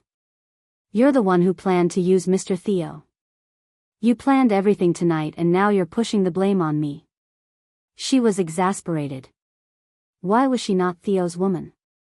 She might be able to accept it if it was someone else, but why Luna? Why was it always Luna? Millie regretted that she had tried to frame Luna. If the incident tonight had not happened, she could still be a celebrity, but it was too late now. As the both of them argued, Theo looked impatient. Soon, several bodyguards in black suits appeared swiftly. They then quickly took the two women away. Chapter 1280. Ugh. Seeing Millie and Chloe appear so suddenly and watch them get dragged away, Luna could not say anything. It's okay. They won't tell anything about this to anyone. Theo closed the door. Luna shrugged. I'm not worried about that. They are the two people in the world that would never tell anyone about this. Sorry, I promise to not get involved in your work, but not this time. Theo was determined to deal with them. Luna scratched her head. But, she saved Little Treasure. Millie actually did not know that she had saved Little Treasure. She had drunk and crashed into the car that almost hit Little Treasure, but she had still saved him. Theo looked serious. She wanted to hurt you. He meant, my wife, you're more important. More important than my son, yep. Luna tiptoed and kissed him. Okay, I get it. I'll leave this matter to you. The man nodded. He was not ashamed to admit that he was helping his wife to remove competitors, speeding up their marriage. Theo glanced at the script Luna was holding, then he changed the topic. New script? Yep. Want to read it? Luna asked. Nope, things won't go wrong with David's film. He'll probably design the role just for you. Luna blinked and asked with a surprised tone, how do you know? Just a guess. Theo just assumed that his wife was so amazing that David would do that for her. Okay, so you're becoming a psychic. Luna leaned on Theo as they looked through the script together. Mr. Arthur, who only cares about the beauty, any character that you like? Luna asked. Theo scanned through the character list. After a while, he pointed at a name. Luna looked closer. Lu Yen? Luna's mouth twitched. That's a good choice. Thank you for the praise, ma'am. Luna then looked at Lu Yan's description. Lu Yan, the female lead's bodyguard. He doesn't have many scenes. Most of the scenes are with me. Most importantly, the only bed scene in the series isn't with the male lead, but with Lu Yan. Luna then glanced at the man. Which is the reason that you picked this character? The former or the latter?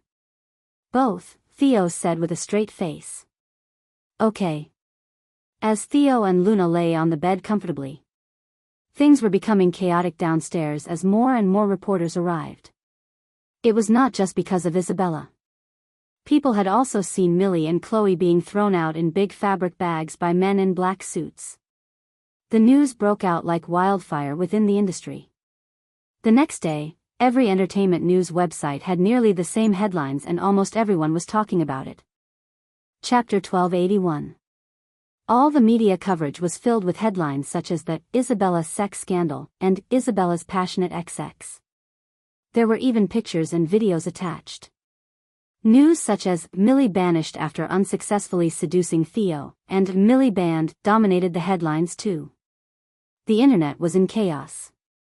Everyone was still discussing Millie's drama from days before. Who would have expected such a shocking development? The entire morning, Glory World Entertainment's public relations department phones were ringing off the hook. Once such a scandal was exposed, Glory World instantly suffered huge losses. Peterson was overwrought, but the employees and female artistes who had once been repressed by Millie were so delighted that they almost wanted to publicly celebrate. The happiest one in the industry was clearly Starlight Entertainment.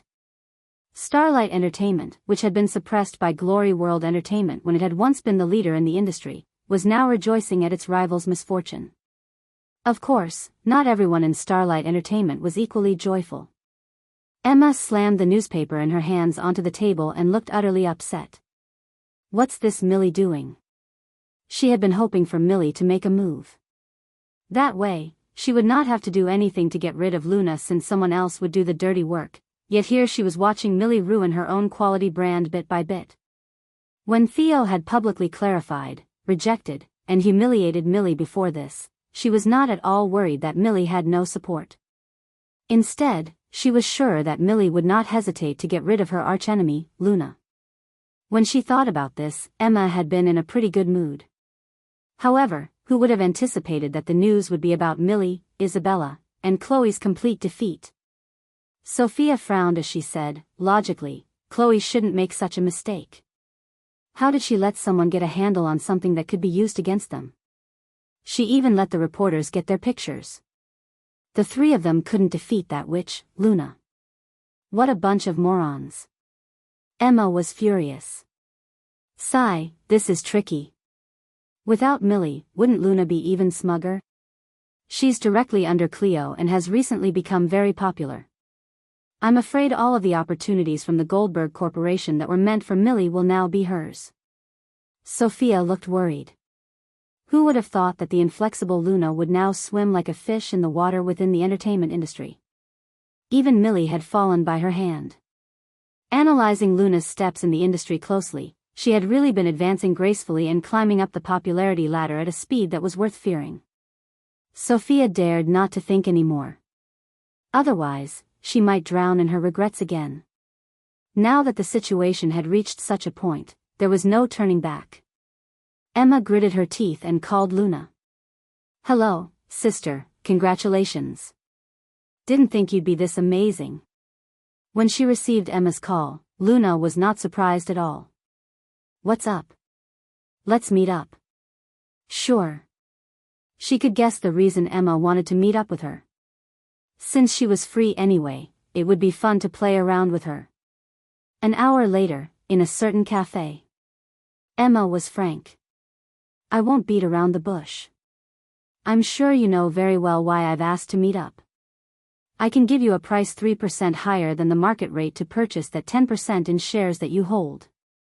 Of course, that's quite a lot of money, so I won't be able to give them all at a go. For whatever outstanding amount, I can use History's shares as mortgage. Chapter 1282. When she heard this, Emma looked like her heart ached. Clearly, if she was not desperate, she would not have offered such a condition. Luna laughed when she heard her say, "History's shares." Emma scoffed, "You know that History's shares are still very valuable now. Don't worry, you won't suffer a loss." Initially, she had hoped for Millie to get rid of Luna. However, now that the situation had turned out like this, the issue of the shares could not be delayed further. To avoid worrying about it for too long, she prioritized in obtaining this 10% worth of shares from Luna first. Luna replied unhurriedly, "Actually, I'm not interested in the Brown family's shares at all." When she heard this, Emma thought things were looking positive and her eyes lit up. In the next second, she heard Luna continue instead, "I'd rather use it to feed the dogs than give them to you." You. Emma could not take it anymore.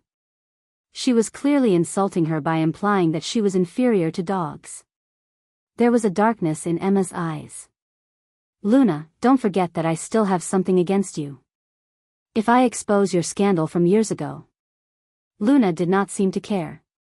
She held her chin and said, "Well, then we'll see whether my gossip is more shocking, or the fact that you're the fake daughter of a wealthy family." Emma's expression changed. She almost puked blood.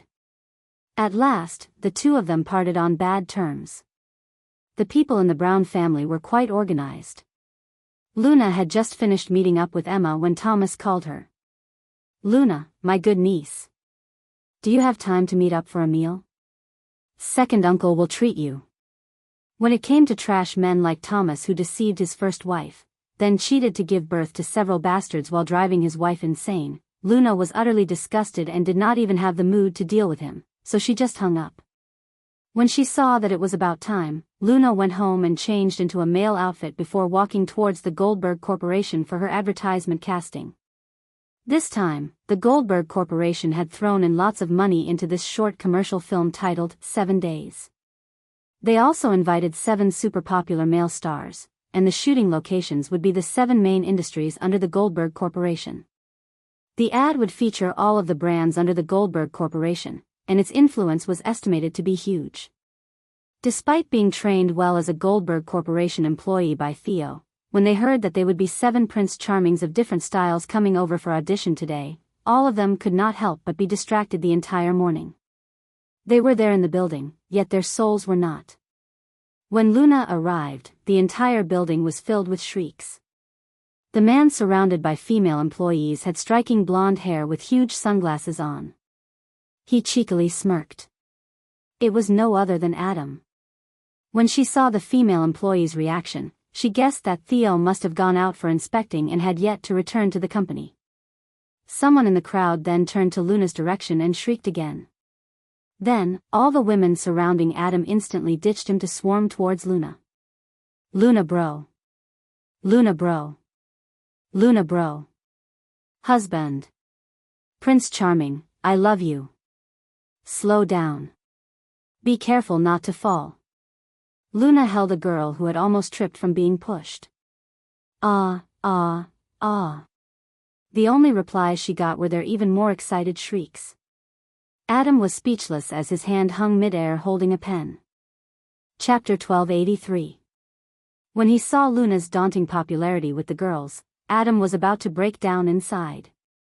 Previously, he had been pompous to Luna, saying that she was still far from him. However, in an instant, the situation had become one whereby the new generation excels the last, while the last dies on the beach. There was one more thing that scared him even more. Recently, Luna had been listed on the same list as him, the list of Prince Charmings that girls wanted to sleep with the most. Adam had been championing that list for many years, and he would never have thought that this year, he had actually been surpassed by Luna. Last night, when his manager Sheldon sent the image of that list to him, he almost puked blood onto his game console. The name of the number 1 person on the list had been typed in bold, red font. It was Luna. Bloody hell, he had been beaten. And this person was his ex-girlfriend. Jesus, this scene was too beautiful that he was about to cry blood. Was this not a list exclusively for male celebrities? How could she, a woman, just random barge in? Did this list even have prestige and integrity anymore? Hey! He wanted to call and complain. He had already been triggered enough last night, but at this moment, after witnessing this scene, Adam admitted defeat. He wanted to quit the industry. Hey, you guys. Was anyone going to come and pay attention to him? But the girls had been charmed silly by Luna. All of them were in highly positioned white-collar jobs, yet all of them were screaming their lungs out like girls going through their first awakening of love in front of Luna. He just could not watch anymore. The crowd seemed to have lost control, even Theo's secretariat manager. Disciplinary committee member Lu Ruahua was leading the crowd of infatuated fans. All the other women simply did not care anymore. Right at this moment, the elevator door opened and the steady sound of footsteps was heard. It was one that could petrify the entire company. The man made his way in, and his cold, sharp gaze skimmed the crowd. The entire workplace had been transported from the equator to the North Pole. Lu Ruahua pushed up her black-framed spectacles and immediately scolded, "What are you all doing? Look how you all are. Quickly go back to work." All the female employees scattered like frightened birds, internally mocking to themselves that she seemed to have been the craziest earlier. "Sis Lu, you almost took off your clothes for her to autograph." All the employees went back to their busy working mode and Theo looked towards Luna. Luna walked up respectfully to greet, "Nice to meet you, CEO Theo." Theo nodded slightly, then he walked towards his office. God knows how much he wanted to just pull his wife into his office. After Theo went in, the office outside returned to quiet conversations. How sad. Why did the boss return so early? Didn't he say he was only going to be back in the afternoon? I'm so sad. It was such a great opportunity. Even though Luna Bro is my new love, I wanted to get the autographs of all the other Prince Charmings too. The happiest person is probably Director Yi. I'm really suspecting that she organized this commercial for personal gains. When she said this, Xiao Zhao the secretary suddenly thought of something. Shouldn't the happiest person in this advertisement be the female lead? To be able to act with 7 Prince Charmings. Right. Who's the female lead? Xiao Zhao shook her head. I don't know. I've asked Director Yi a few times but she won't tell me. It seems quite mysterious. Chapter 1284. Adam watched Theo's figure enter his office and felt his mouth twitch. This Theo came right on time, did he not? Did he have to watch her so strictly to even be wary of girls? Without the female employees obstructing them, Luna and Adam walked towards the advertising department. Adam looked at Luna and muttered, "Luna, you've now become a henpecked male, haven't you?" Luna shot him a side look with raised brows. Gladly. Adam gritted his teeth. Who said that year that they would be unruly and love the freedom? Now, look who's been locked down. Won't your conscience be hurt? If my heartache can be exchanged for my dearest, then I'm willing to be hurt even 100 times over. Adam was speechless. He hated his mouth. He had already been attacked so much. Why did he still have to raise this issue with her? As Adam and Luna spoke and passed by Theo's door, Theo seemed to need something and walked out, coincidentally overhearing their conversation. His cold eyes instantly shone as dazzlingly as the splendid blazing sun. Adam and Luna had just stepped into the department when they saw a few people already in the room. On the genuine leather sofa, there was a man on each end. In a classic athleisure attire was Qin Ran, and the one listening to his own music with his earphones was Han Yincheng. The two of them looked extraordinarily handsome. Both full-on pretty boys, they were once the main singers of a popular boy band, CMT, then they had a falling out after flying solo. They took the teen idol pathway and had always been rivals. By the looks of the atmosphere here, it was indeed as tensed as the rumors were said to be. On the wooden chair by the window, there was a kindly, handsome guy in a white t-shirt with a book in his hand. He was holding his head and very focused on reading. It was Luo Fan from Starlight Entertainment. The last one wore a leather jacket and was chewing gum. His hair was gelled and only highlighted his reckless and crazy demeanor. It was Lila Kai from Speedy Entertainment. TSK. At the door, when Luna saw this scene in the room, even she could not help but exclaim to herself. It was indeed a feast of suave men. She was afraid that in the whole of China, only the Lu Corporation had the influence to gather all of these people together. In terms of popularity, Luna had only risen in popularity recently, but those who sat here, including Adam, had all been famous for a while now. Every one of them had their own cult of die-hard fans who could stir up trouble and would even climb a mountain of swords or plunge into a sea of flames for them. However, Qin Ran, Han Yucheng, Luo Fan, Li Lakai, 1, 2, 3, 4, plus her and Adam, there were only 6 people. It looked like one more had yet to arrive. Luna, Adam, you're here too. Please have a seat. Wait for a moment. When Ethan arrives, then we'll begin. Ying courteously greeted the both of them. When Ying finished, Luna was stunned. Ethan? Did she hear wrongly? Luna, what's with this expression of yours? When they found a place to sit, Adam noticed Luna's odd expression and could not help but ask. Luna massaged between her brows as she had a headache, and she looked incredibly gloomy like she had just been struck by bad luck. Adam frowned. You know Ethan? What dispute do you have with him for you to look like this? Luna shot Adam a look. Adam got goosebumps. I'm just asking. Why are you looking at me like that for? Luna had an expression that said, counter soldiers with arms, water with an earthweir. She said weakly, well, there were some disputes in the past. The situation between Ethan and I is quite similar to yours and mine. Adam was flabbergasted. What? Ethan is your ex-boyfriend? Chapter 1285. Luna sat with her legs together and held her chin, apparently hopeless. Bloody hell. She knew that God would not let her have an easy life. Here came her romantic misfortunes again. Adam's eyes were full on wide, but moments later, he remembered the rumors about Ethan and did not find it odd anymore. Adam pinched the space between his brows and lowered his voice to say angrily, you really think you're a maiden savior, don't you? Going all around to do God's work and causing a bunch of these troubles for yourself. I'll see how you deal with it later. Not everyone is as nice as I am. Luna sighed. She had been living like a walking corpse back then. There was nothing she was afraid of. Naturally, she would do as she wished, but who would have thought that she would be where she was today? Adam's features softened when he saw her worry and sigh. He then asked with concern, after you returned to China, have you seen a psychologist? It's fine overseas since no one knows you, but did you mess around when you return? Luna shook her head as she recalled, Dr. Smith told me that I completely recovered the moment I decided to return. Adam was slightly relieved, roughly understanding Dr. Smith's meaning. To Luna, when she had a goal and the motivation to live, it was roughly the same as gaining a new life. Later on, when I was in one of my moods, would change my outfit and go clubbing a few times, but that's when I wasn't famous yet, so it wouldn't affect much, said Luna. Adam thought about it and felt that he had asked too much. She now had Theo as her psychologist.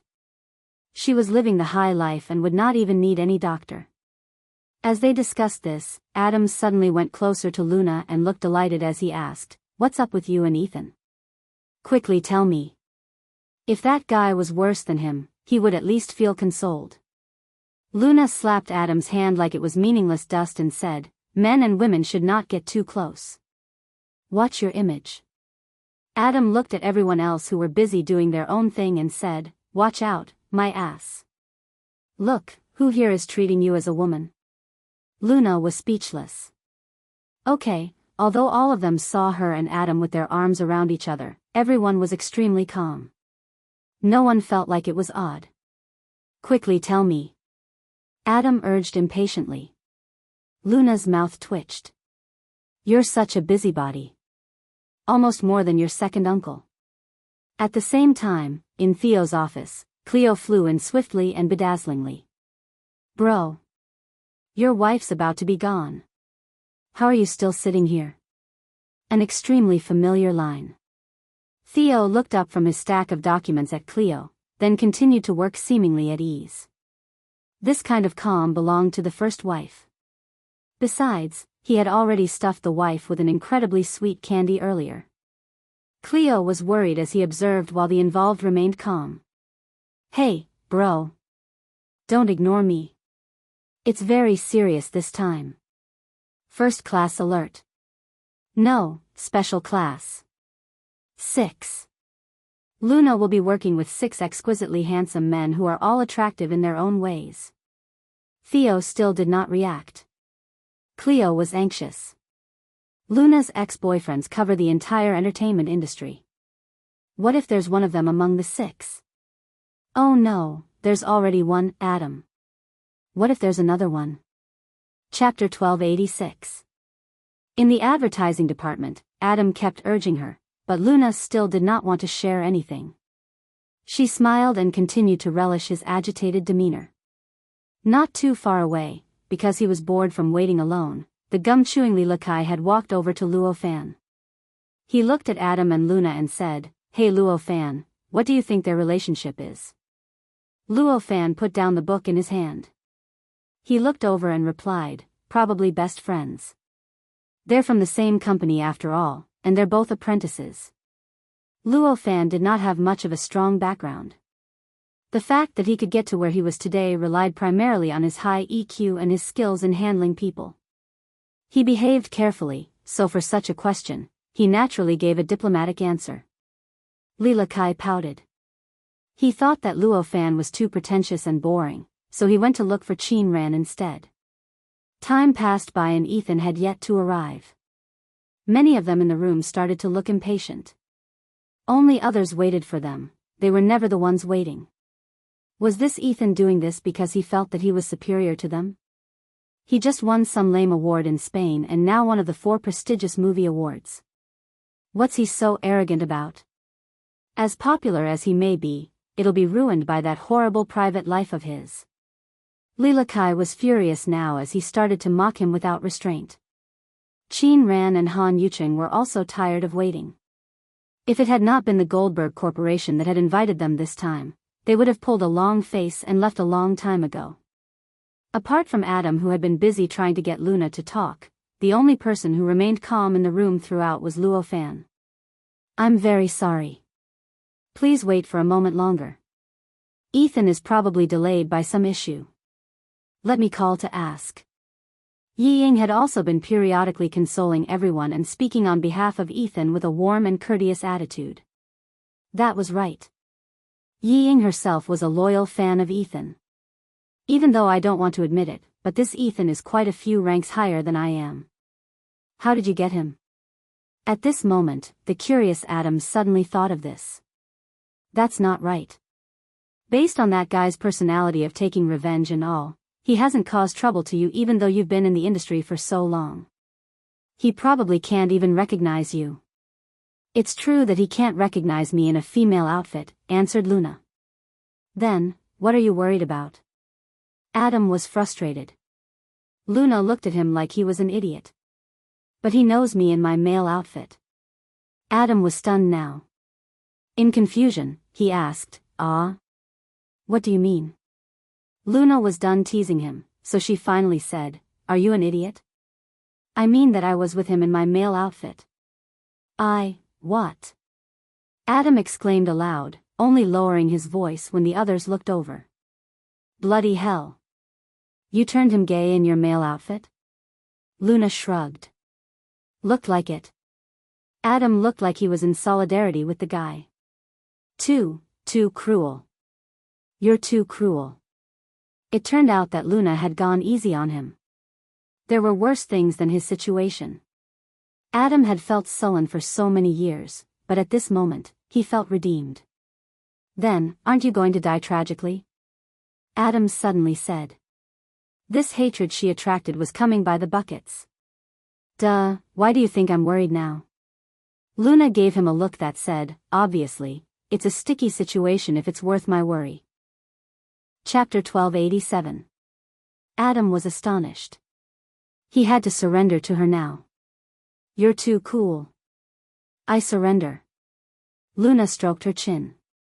"Ethan's one of those who received the highest class treatment from me, but too bad that he's too much of a piece of trash." Adam was trash as well. That was because he had been influenced by his upbringing, and was so popular. He could get anything easily and failed to appreciate most things instead. He never cared and changed girlfriends at the speed of light. There was no such thing as faithfulness unto death in his principle, but at least, he was loyal and did not cheat whenever he was in a relationship. On the other hand, Ethan had zero moral compass and zilch proper human relationships. Cheating was common to him. He treated a girl's pain as his joy, and he especially liked naive and innocent girls.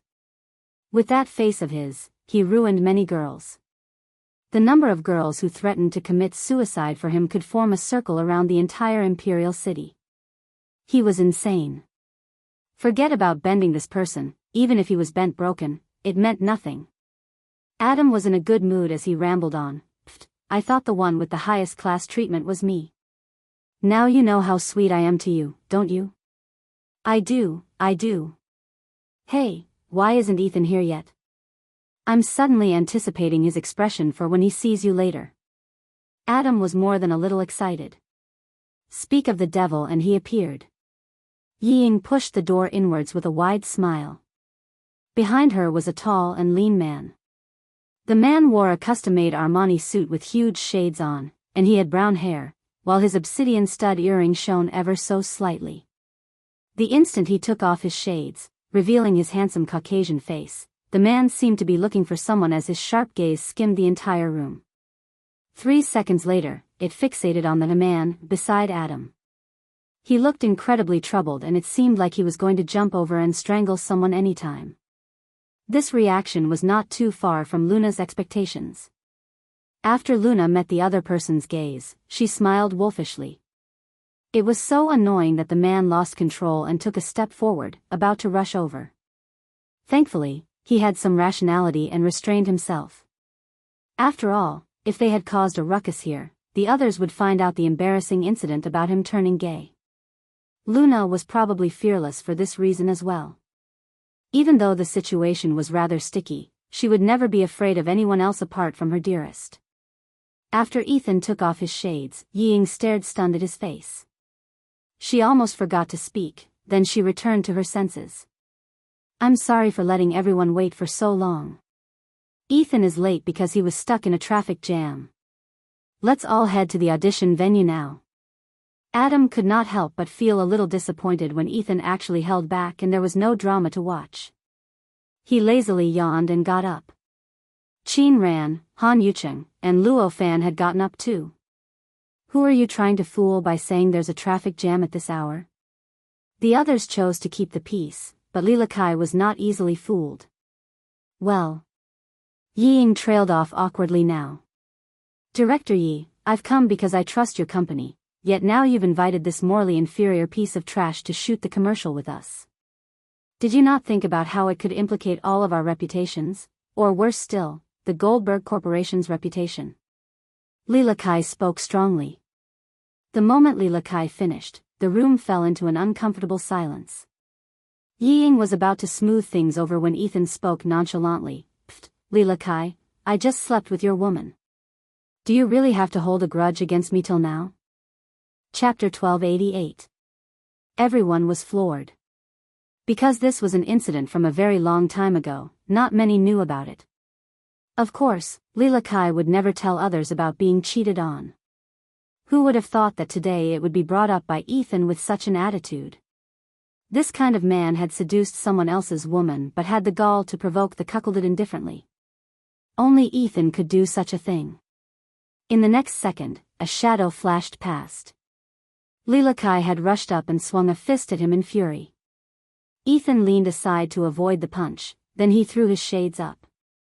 With a glimmer of excitement in his eyes, he clearly wished for the whole world to be in chaos. He just wanted to cause trouble when there was none. The two of them started to throw fists back and forth. The entire scene was turmoil. Ying was anxious and her advice to them to stop fell on deaf ears. The sticky thing was that in order to avoid the news of this incident traveling out of this room, she could not call for security. Not too far away, Adam was confused. Shouldn't the people fighting be you and Ethan? How did it become Lila Kai? This was not following the script at all. Luna watched the show as she sighed in mock seriousness. Indeed, God still stands on the side of justice.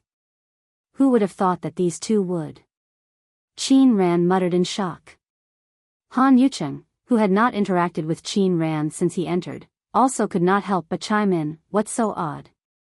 There are many people in the entertainment industry whose partners have cheated on them with Ethan. It's just a matter of the incident being exposed." Qin Ran grinned and looked over. "You sound experienced. Have you been cheated on too?" "Bugger off." Han Yucheng shot him a look.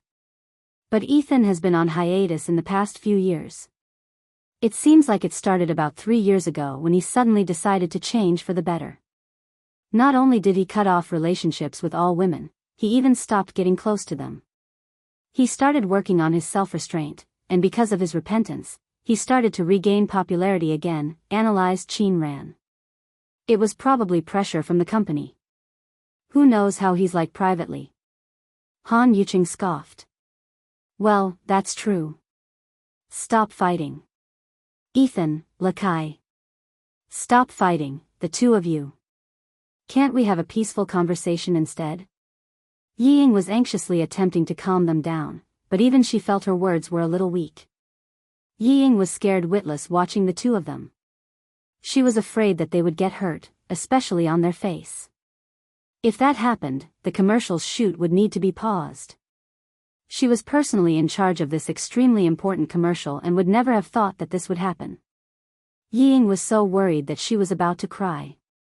At last, she called the security personnel because she just could not stop them. "Ha ha ha, that woman's like a dead fish in bed. I didn't think you'd like such uninteresting types." Ethan mocked provocatively. The next second, Ying panicked and shouted, "Ah! No!"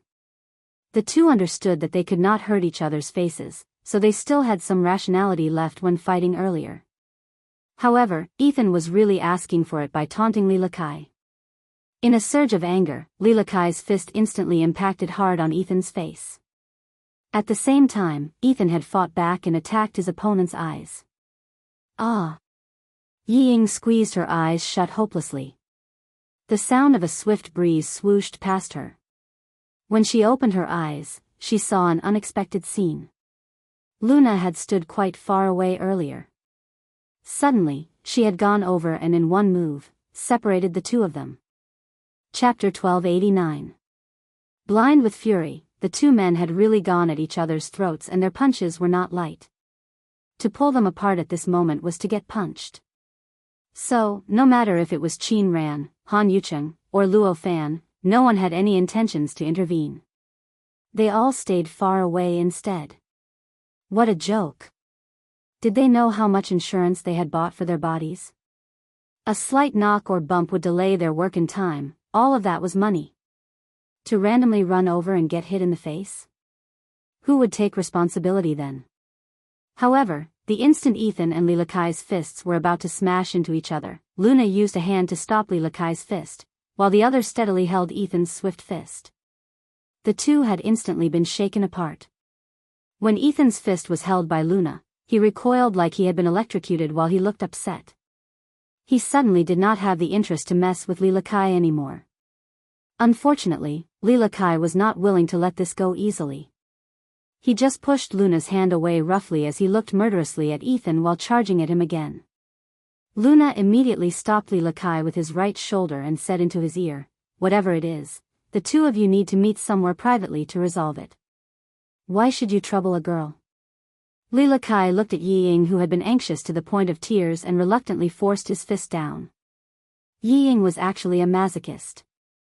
She liked bad boys like Ethan, but when Luna swiftly appeared in between the two and when she said those words, Ying's worldview suddenly turned upside down. She seemed to have fallen in love with someone else. Even though many female employees in the company had been charmed by Luna, she was not affected. She felt that as suave as she looked in a male outfit in the drama, she was still a girl. Yet now, this boyfriend force was being maxed out. Not too far away, Adam was so done when he saw Yi Ying's starry-eyed expression. Huh, just a bit of work and she has gained yet another fangirl. Ethan stared at his hand that had been touched by Luna and looked odd. Lilakai probably remembered the importance of this commercial and started to calm down. Finally, the conflict between the two was temporarily suppressed. Ying quickly shifted their attention and led them to the multipurpose room for the audition. Qin Ran slowly got up and mumbled, "Who would have thought that there'd be such a shocking secret between Ethan and Lilakai?" When Qin Ran said this, he definitely could not have imagined that Ethan and Luna's secret would be the truly shocking one. When they walked past the employees in a line, the latter would have gone crazy at this once-in-a-lifetime gathering of Prince Charmings from the entertainment industry if their boss had not been there. Very quickly, they reached the audition location. The so-called audition was just to get them to run through the commercial and act out the scene of their characters for the director, who was one of China's top commercial directors. Even they had to be courteous to him. "Director, everyone's here," Yi Ying announced. At this moment, Mai Huayan had also been preparing the props. When he saw the 7 people behind Yi Ying, he looked quite thrilled. Clearly, he was looking forward to this shoot. "Nice to meet you, Director Mai. How's the purple clay teapot I gave you?" Luo Fan walked up and greeted him first. Chapter 1290. The director beamed happily. "Great, it's a great work of art, especially the carvings on the pot, marvelous. I didn't expect that you could make that." Luo Fan seemed to have investigated Mai Huayan's interests and had given him a purple handmade clay pot. The others greeted the director as well, but they all felt a little uncomfortable upon seeing Luo Fan's behavior. Then again, it was an undeniable fact that this guy was excellent at what he did. Not even a professional manager was up to par with him. It was said that he handled his own working schedule, job arrangements, and public relations. Han Yinchen glanced around, then asked, "The female lead isn't here yet?" Qin Ran chuckled, "Director Yi, are you still trying to hide it now?" Yi Ying smiled. "Of course not, she's already here." "Really? I don't see her, Director Yi. Is she invisible?" Qin Ran teased her. Yi Ying laughed, "She can't be invisible, but she can transform herself." Qin Ran then asked curiously, "What do you mean?" Luo Fan realized what was happening. Could it be Luna? Everyone then looked at Luna's direction. Luna blinked her eyes innocently. "Me?" Yi Ying nodded. "That's right. We actually wanted to invite another person as the female lead, but on the last day of our meeting, we all decided that you're the most suitable person, Miss Luna." Luna thought about it. One person serving as 2 characters. It was quite an interesting idea. As for the others, while they were surprised, they did not have any objections as they did not have any conflict of interests with a female artiste like Luna. Although it was pretty easy to forget that she was a female. It was a big opportunity for her. "Thank you for the opportunity, Director Yi. I'll do my best. I saw Dream Chaser. It was really great. You handled the characters well in both male and female outfits. I'm sure you can do it in this ad." Yi Ying spoke more casually with Luna now. They even talked about the plot of the movie. Adam was used to this already, but he accidentally saw Ethan secretly staring at Luna and felt like his gaze did not look right. Adam was way too familiar with eyes like these. This guy was jealous? He was put through such torture, yet he still liked Luna. How miserable. Adam suddenly felt that he shared the same fate as him. At the same time, inside the CEO office, Cleo pestered around for some time but Theo did not move an inch. "You know who's the female lead for this advert? It's Luna. It's Luna. She's going to be in a relationship with 6 beautiful men." Theo suddenly put his pen down and stood up. Cleo was relieved. "You finally realize the severity of the issue. Thank God I didn't waste my time trying to convince you for the past half an hour." Theo glanced at Cleo. "You're too noisy." Cleo was speechless. Chapter 1291. In the audition room, the director was delegating roles to everyone. This ad focused on a female lead that was wooed by 7 different types of handsome men. Many popular groups used a similar plot as well, but with these 7 people that the Goldberg Corporation had invited, they utilized this plot to the very maximum.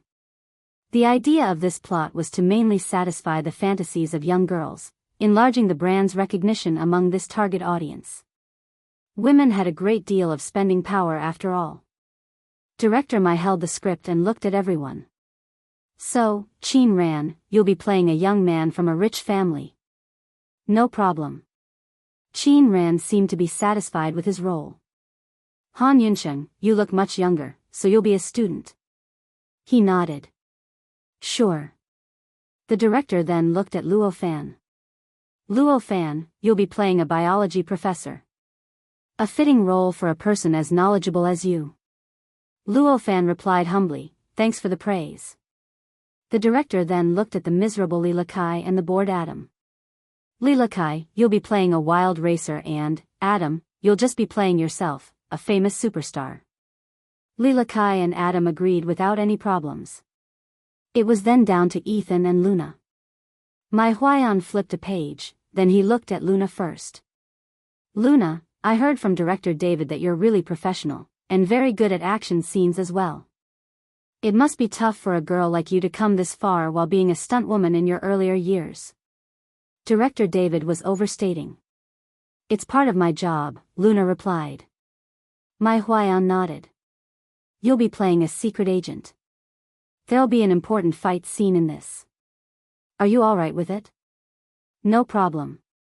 Luna had no objections. Lastly, the director looked at Ethan. Ethan, you'll be playing a matured-looking CEO.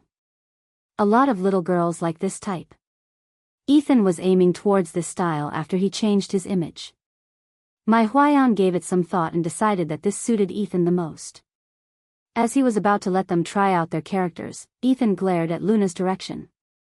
He suddenly said, I want Luna's character. Everyone including the director was taken aback. The bored-looking Adam straightened his back. It was coming. The others did not understand. They thought Ethan would look for trouble with Li Lakai, but he had aimed at Luna instead. Could it be because Luna had stopped them just now? Mai Huayan was a little troubled. Although Ethan's reputation was getting better in recent years, his personality had actually become worse. He was always impatient and violent, and it was not unusual for him to be in conflict with his colleagues. Mai Huayan tried to persuade him, Ethan, the role I gave you suits you the most. Luna's character is mostly acting out fighting and fleeing scenes. One would get injured easily if you're not professionally trained before. Ethan was adamant. If you don't believe in me, then I'll fight Luna right now. The one who wins gets the role. Before the director could say anything, he rushed towards Luna. Chapter 1292. Luna's flexibility was impressive. She avoided Ethan's attack by bending herself backwards. Still, Ethan did not stop. Luna did not want to hurt him, so she just kept a defensive stance. Everyone was confused at this sight. Why was Ethan looking for trouble? What was happening? Chin Ran stroked his chin. Could it be like Li Lakai, Luna was cuckolded by Ethan? Han Yunsheng rolled his eyes. If that's how it is, Luna should be the one asking for a fight. Moreover, Luna's a woman, alright? Oh, I almost forgot, then could it be, Luna stole Ethan's woman instead? Luna was pretty popular with the ladies after all. Han Yunsheng looked at him like he was an idiot. Do you think Ethan would care about his women sleeping around? Nope. Chin Ran shook his head. He did not care about what his women did. He was just fooling around after all, so it did not matter who his women slept with. Not only Chin Ran, even Li Lakai was full of doubts as well, but at the same time, he also hoped that Ethan would be beaten up. However, Luna was still a woman, and they thought that there would be a vast difference in strength between them. It was already difficult enough for her to defend herself. Mai Huayan did not expect them to get in a fight, and he was shocked. Ethan, Luna, stop. We can discuss this further. You don't have to. Ethan ignored what he said, becoming angrier as Luna was just defending herself and not reacting. He launched more and more ferocious attacks. If the fight with Lilakai just now was just all about mockery and provoking, this fight against Luna now was an expression of his true rage. He glared at her as if she had done something unforgivable. Ying did not expect her idol to get into trouble again. There was Luna to stop him earlier, but what about now? Everyone was worried that Luna might be injured by this madman. Only Adam sat there and looked around. Unfortunately, there was no popcorn around. Luna avoided Ethan's attack as she whispered to him, "I'll continue with you after the audition." Ethan ignored her. He did not want to wait. If he was willing to wait, he would not have started attacking her just now. Bang! Some props fell from their fight, causing a loud noise. Luna could not stand him anymore, so she went on the offense. Ethan's eyes looked even crazier as Luna turned aggressive. Everyone's expression changed when Luna started attacking. Qin Ran opened his eyes wide, clearly impressed. This woman is the real deal. Han Yunsheng and even Luo Fan were a little excited. They were guys, after all, so of course, they would enjoy an exciting action scene. But at the same time, they felt bad about themselves, knowing that Luna was a woman. As everyone was focused on Luna and Ethan, there were two sets of footsteps from behind. Ying realized it first and her face lost all color. CEO Goldberg. Chapter 1293. She saw that the king had arrived. Ying was so terrified that her knees almost gave way and she nearly knelt down. Damn it. Why did CEO Theo and Second Master suddenly come over and coincidentally witness this scene? She was bound to be labeled inefficient. Cleo, who had been ignored by his own brother earlier, had followed after a bout of whining. Nevertheless, once he thought about how he could watch the gossip unfold, he immediately became re-energized and stopped being such a baby. However, who would have thought that the moment they reached, they would witness such a shocking scene? Luna, you have never disappointed me. When they saw the CEO of the Goldberg Corporation had actually personally come over, everyone else subconsciously straightened up and greeted him. Because Ethan and Luna were engrossed in fighting, they seemed to have not noticed Theo and Cleo's arrival. Mai Huayan quickly walked up to smile and greet them sheepishly. CEO Theo, you're here. Coincidentally, we're holding the auditions. Cleo chuckled, you sure they're not just fighting? Mai Huayan forced a laugh. Second Master, you must be joking. How could they be? The two of them are auditioning for a very skilled special agent character. Mai Huayan said as he gestured to them to sit on the sofa. Ying could only follow the director's lead. Yeah, that's right, CEO Theo, Second Master. Not too far away, Luna had already noticed that her dearest and the busybody had come, but because she could not afford to be distracted at the moment, she continued to deal with Ethan and even increased the intensity of her attacks. Hey you, Mr. Ethan. My dearest is here. I don't have the time to play with you. Everyone noticed that Luna was increasingly vicious in her attacks as well, and they could not help but turn all their attention onto them. After they sat down, Cleo saw that his brother seemed quite calm about his wife fighting with someone else, so he leaned over to ask, Bro, are you not gonna help? Theo replied expressionlessly, Why should I help a stranger? His words implied that the person who needed help was the man, and not Luna. Clearly, he was incredibly confident in his wife's strength. Cleo was speechless. Fine, he could not refute him. Cleo watched for a moment more and gradually felt that something was off. Hey, bro, why do I feel like the vibe between these two is odd? Cleo stroked his chin, then he called Adam over with a finger and said, Adam, come here. Adam could only grudgingly walk over. Second uncle, what's up? Let me ask you, do Luna and Ethan know each other?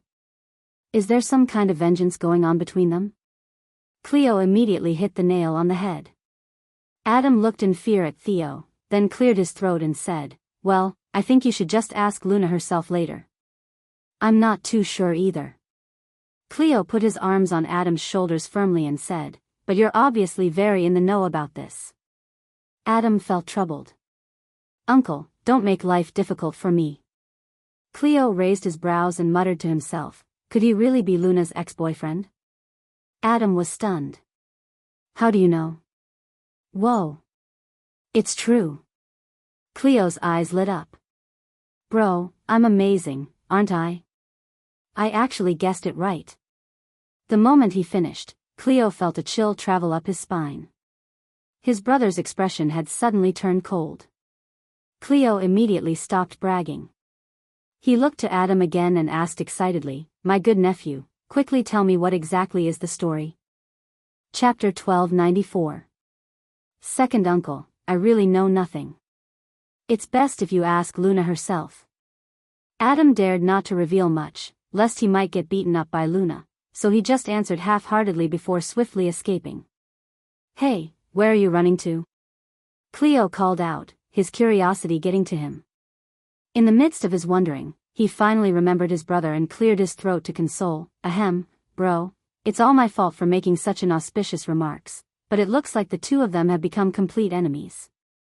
Also, look at sis-in-law's savagery towards the punk. Ethan is definitely not threatening. So what if he is? Theo asked. Cleo quickly soothed, yes, yes, yes. No worries even if he's threatening. Bro, your charm crushes everyone present. The moment he finished, the sound of a man wailing was heard. Luna had twisted Ethan's arm behind his back, then she stepped on his back, pressing Ethan's entire body onto the floor. The fight had finally ended. Everyone marveled and almost wanted to clap. Moments later, Luna lifted her leg and let go of Ethan. If it was not for her self-restraint and fear of hurting Ethan, in turn affecting the shoot later, it would not have taken as long to subdue him. Although they had fought for quite a while, Luna only perspired a little on the forehead, her clothes and everything were still intact. On the other hand, Ethan was sweating profusely. Even his clothes were thoroughly wet and disheveled. There was also an obvious footprint on his back. When he saw Ethan getting tortured, Lilakai felt quite delighted. Karma would surely get the vile ones.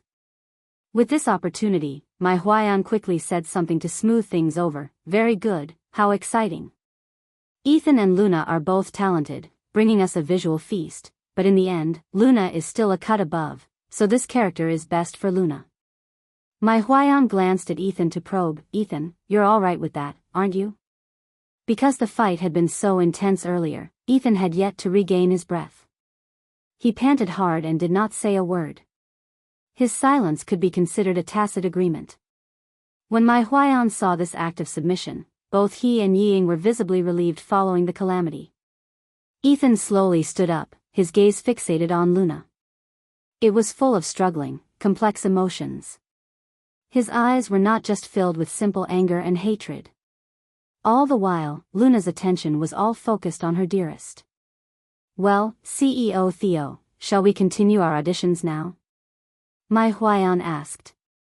He did not think that CEO Theo would personally come over. Clearly, he felt that the commercial was important. Theo nodded slightly. Cleo waved to rush them. Quickly begin. Begin. Wait till they were done. He still needed to look for Luna to nose around her story. He was furious now. After the short crisis, they finally began the auditions. Probably because Theo and Cleo were present to observe, everyone really went all out in their performances. At last, it ended smoothly, and everyone's characters were settled as well. But there was one remaining casting to be done, and that was Luna as the female lead. Do I need to change? Luna asked. Oh, right, I've already prepared a room for you. Mai Huayan said. Luna bro, please follow me. Ying led Luna into the changing room. Okay, sorry for the trouble, Director Yi. Luna followed Ying.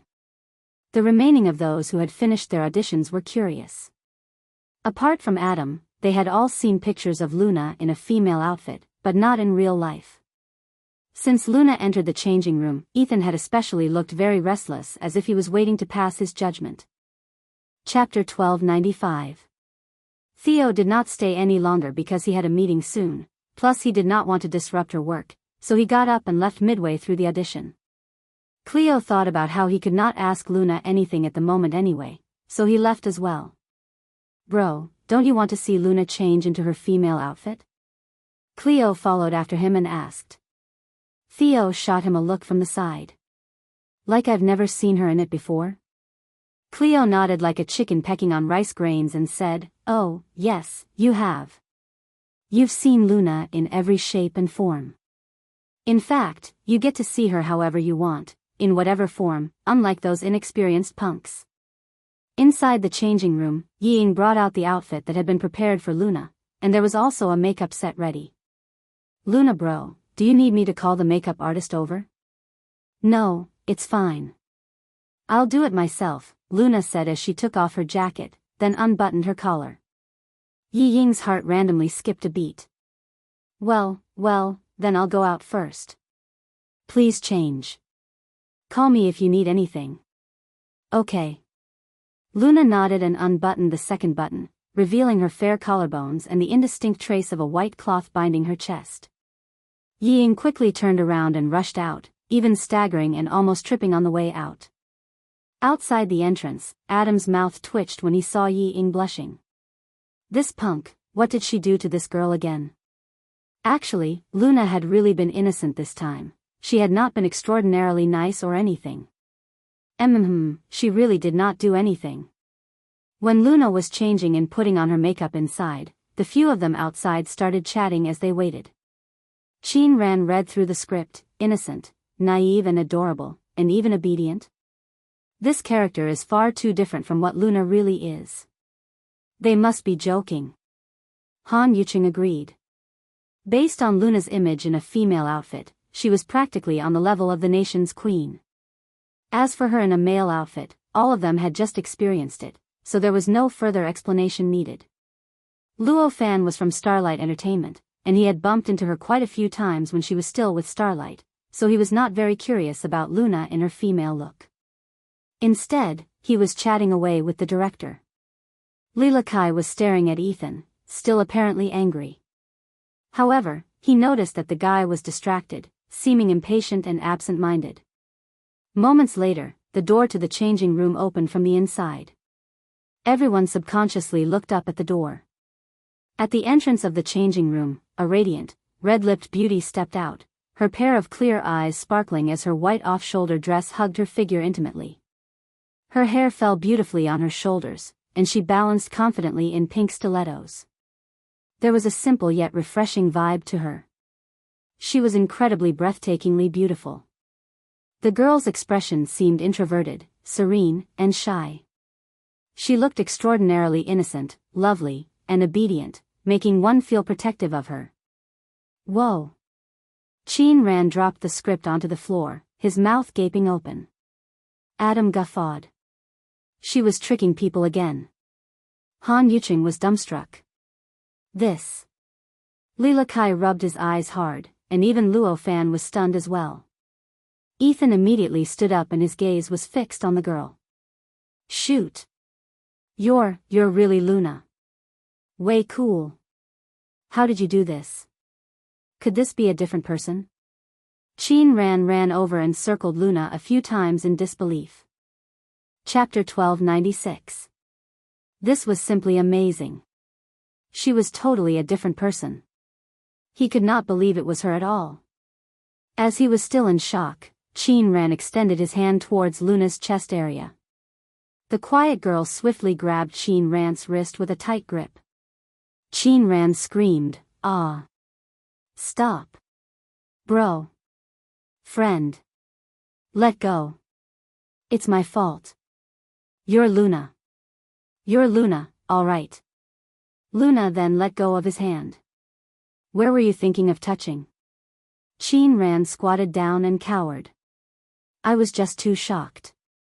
It's my bad, I won't do it again." As Qin Ran paid his price, everyone saw the wild expression in Luna's eyes. While she was in a female outfit, she was undoubtedly the same person as the man before. While everyone else surrounded Luna, Adam was focused on Ethan. His expression totally changed when he saw Luna walk out of the changing room. His expression became odder after he saw the scene between Luna and Qin Ran. Who knew what he was up to? Luna was going to have scenes with all 6 of them, so it would take quite some time. She sent Theo a message and asked him to go home first, informing him that she would go straight to Platinum Palace after she was done with work. Things went smoothly with the first few people. The last scene was with Ethan. Mai Huayan picked one of the scenes. Let's do this encounter under the rain. This scene was the female lead meeting the company's CEO in the street. The CEO would take off his coat and cover her while running together in the rain. Mai Huayan was a little worried as Ethan did not look very well since the incident just now. Ethan, is this all right? Ethan was really troublesome. No more issues, please. Ethan looked a little impatient as he scoffed, whatever. All right, we'll start then. Mai Huayan said. The take started. Luna made a gesture to cover her head from the drizzle. CEO Ethan, why are you here? Ethan did not say anything. He took off his coat and sheltered the girl's head. Go. Oh. Luna nodded nervously, dodging under the coat. They then walked together to take shelter from the rain. Cut. Good take. Mai Huayan let out a sigh of relief. Ethan, you did well, like I said. Before he could finish his sentence, Ethan suddenly yanked on Luna's hand and walked out. In just a moment, they both disappeared. Mai Huayan was confused. Adam was the first to stand up and chase after them. Yiying was worried as well, so she followed. Ethan, where are you going? Qin Ran raised his eyebrows. So, what's happening? Is the scene finished, or do we have another fight scene to catch? He's going to fight Luna in her female outfit? Han Yinsheng squinted his eyes. These two must have something going on. Qin Ran replied almost instantly, isn't that obvious? And it's something more severe than his relationship with Li Kai. Interesting. Chapter 1297. Adam and Yiying were too slow. Luna and Ethan were already gone. Damn it. Adam cursed. Yiying was worried. What should we do? We have to find them. Will Luna be alright? Adam looked at her and sighed, I'm also worried that Luna might accidentally kill him. Ugh. At the same time, on an empty rooftop, Ethan blocked the only exit, staring at the woman for a long pause before blurting out a name, Luna Wood. When Luna had tricked Ethan, she had used her fake identity Luna Wood, which made him think that she was a man until he watched Dream Chaser. Ethan was dumbfounded when he saw the man in the movie. He was even more surprised when he found out that this man was actually a woman. Luna Wood. Were they the same person? Ethan had his doubts, but he did not make effort to confirm it until the opportunity he had today. Before he came, he was contemplating if he should, which was the real reason that he had been late. However, the moment they met, he knew that the person in front of him was Luna Wood. He spent every ounce of his consciousness to control himself from not assaulting her right away, but his inner rage could not be suppressed, which was why he had looked for trouble with Li Kai. Ethan closed in on her. It's been 3 whole years. I've been looking for you. Luna crossed her arms. For what? Ever since then, I could never get it up for any other woman again. Why do you think I'm looking for you? Ethan really wished he could strangle her right now. Luna was shocked. Ethan had erectile dysfunction? She was really surprised about this. She had just meant to trick him and leave him with some traumatic experience. She did not expect it to be this severe. As expected of her former self. So, he was not putting on an act when he had been avoiding women in recent years. He had really lost interest in women. Luna remained silent for a short while. So, you want me to be in a gay relationship with you? Shut up. Ethan was triggered. He could not stand to hear the word gay now, or anything that rhymed. He furiously gritted his teeth. Listen carefully, Luna Wood. You only have one choice, date me. Ethan seemed a little uncomfortable, then he added, well, at least you're a woman now, no? One could only wonder what went through his mind when he realized he had feelings for Luna in her female outfit. He thought he would really get rid of women from his life. Of course, he would never admit it. Luna shrugged, looking apologetic. Sorry, I already have a boyfriend. Ethan was a little taken aback, but he then replied, doesn't matter, I don't care. Damn it.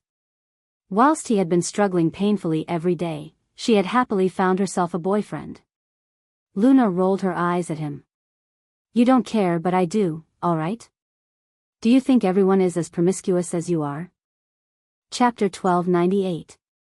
Ethan squinted his eyes as he concluded, so, you're rejecting me? Of course. Ethan laughed coldly. As far as I know, you shouldn't be in a relationship now. Aren't you afraid that I'll tell everyone about it? Luna smiled wryly. I think the news of Ethan having erectile dysfunction is much more interesting than this. You. Ethan clenched his teeth and brought his face to hers. Do you want me to prove if I'm able to get it up or not? Actually, he really wanted to try to. Although he had feelings for Luna in her female outfit, he was not 100% sure yet. Luna squinted her eyes, mimicking his tone. Do you want me to prove to you that no matter whether you can get it up or not, I'll make sure it'll never get up again? Ethan stepped back and looked at her cautiously. Damn it, woman. How could she be so skilled at fighting? Until he did not suspect her gender at all. Get lost. I'm going back to my wife. Luna pushed Ethan away and left. Ethan looked unwell. Luna would. You watch out. Bastard, had she really found a boyfriend? Who was it? Could it be Adam? It might really be possible. Luna saw Adam by the corridor when she came out. Adam looked behind her in fear. You didn't kill him, did you? Luna glanced at him. Did I kill you when I beat you up? Adam was annoyed. Can you please not use me as an example? Thanks. Luna waved her hands and continued walking. Let's go. Right, you haven't told me yet. What business did Ethan have with you? Adam asked curiously. Luna replied, some sort of warning. Adam looked anxious. What if he really troubles you? The entertainment industry treats stuff like these very sensitively. Don't worry. I have some tricks up my sleeve. Luna said. Adam did not ask further when he saw Luna's confidence. He just felt that Ethan's attitude was not as simple as it seemed. At Platinum Palace, for the first time ever, the person who wished Luna to be back soonest was not Little Treasure, but Cleo instead. He paced up and down ever since he got home. Why is she not back yet? Why? Why is Luna not back yet? I called just now and they said the casting is already finished. What is she doing? She's not picking up my phone. And not replying my messages either. Little Treasure, do you want to give your mother a call? Little Treasure, who was watching television on the sofa, looked up. Second uncle, you're really noisy. Little Treasure, you're so mean. Just like his father. At this moment, there was a sound from the door. Familiar footsteps came in. The little bun jumped off the sofa and rushed to the door. Mommy. Ah. My baby. Mommy, welcome home. I really missed you. Chapter 1299. Mommy, are you tired? The little guy greeted his mother as he handed over a pair of house slippers. What a sweet child. I'm not tired anymore the moment I see you. Luna held up the little guy, feeling glad that he had gained more weight than before. Little Treasure's body had recovered to normal standards. In addition to his training with Tang Lang, his body was getting stronger. He used to get sick from time to time, but recently, he did not have any issues at all. Mommy, teacher gave me homework that has to be done with you. Little Treasure announced. Really? What is it? Let me help you. Luna replied. Little Treasure took out something from his bag and presented it to Luna on his palm. It was a small cardboard with a dozen black dots on it. Luna realized what it was. Oh, your teacher wants you all to rear silkworm babies? These should be silkworms. Little Treasure looked at his mother in astonishment. Mommy, you're so amazing. You know, the moment you saw them. Second uncle didn't even know what it was. Ha ha ha, because I've reared them before. Luna grinned at being praised. You're back. Theo had come down. Did you get the ingredients? Shall I make dinner? Luna asked. Let the kitchen helpers do it. You've been busy all day long. Luna did not mind. It's okay. Making dinner is relaxing. I'll go and get a box for Little Treasure's silkworm babies. I'll be back soon. Okay. Cleo was ignored as he watched Luna run away with Little Treasure. Is no one going to acknowledge me? Yep, no one acknowledged him. Cleo then went up to his brother. Bro, are you really not curious at all? He acted like nothing had happened at all. Theo said calmly, if she wanted to tell me, she would. Cleo hated his calm expression. Fortunately, Cleo found himself a new target to pester. A while later, Adam came over. If he knew he would be tortured by Cleo's never-ending questions, he never would have come over. But it was too late. Cleo held Adam firmly by the shoulder as they sat on the sofa. My dear nephew, I'm not going to ask you about you and Luna if you don't want to tell me, but you don't have to hide about others, all right? Adam replied, if I tell you, and if Luna were to beat me up later, will you help me? Of course not. Are you kidding me? Adam was speechless. This was the scene that Luna saw when she came down with Little Treasure. Adam quickly clarified himself, I didn't say anything. Luna did not have to guess what happened. She stared at Cleo. Okay, stop pestering him. Go and prepare the ingredients for me. It's not story time yet. Cleo's eyes brightened up. It seemed like Luna was ready for story time. Why didn't you tell me earlier? Luna glanced at Theo's direction with a complicated gaze. Theo had given her his utmost trust and tolerance. All the rumors about her messy private life abroad and her psychological issues, she might never tell anyone in her life, but he had given her the courage to open up. Chapter 1300.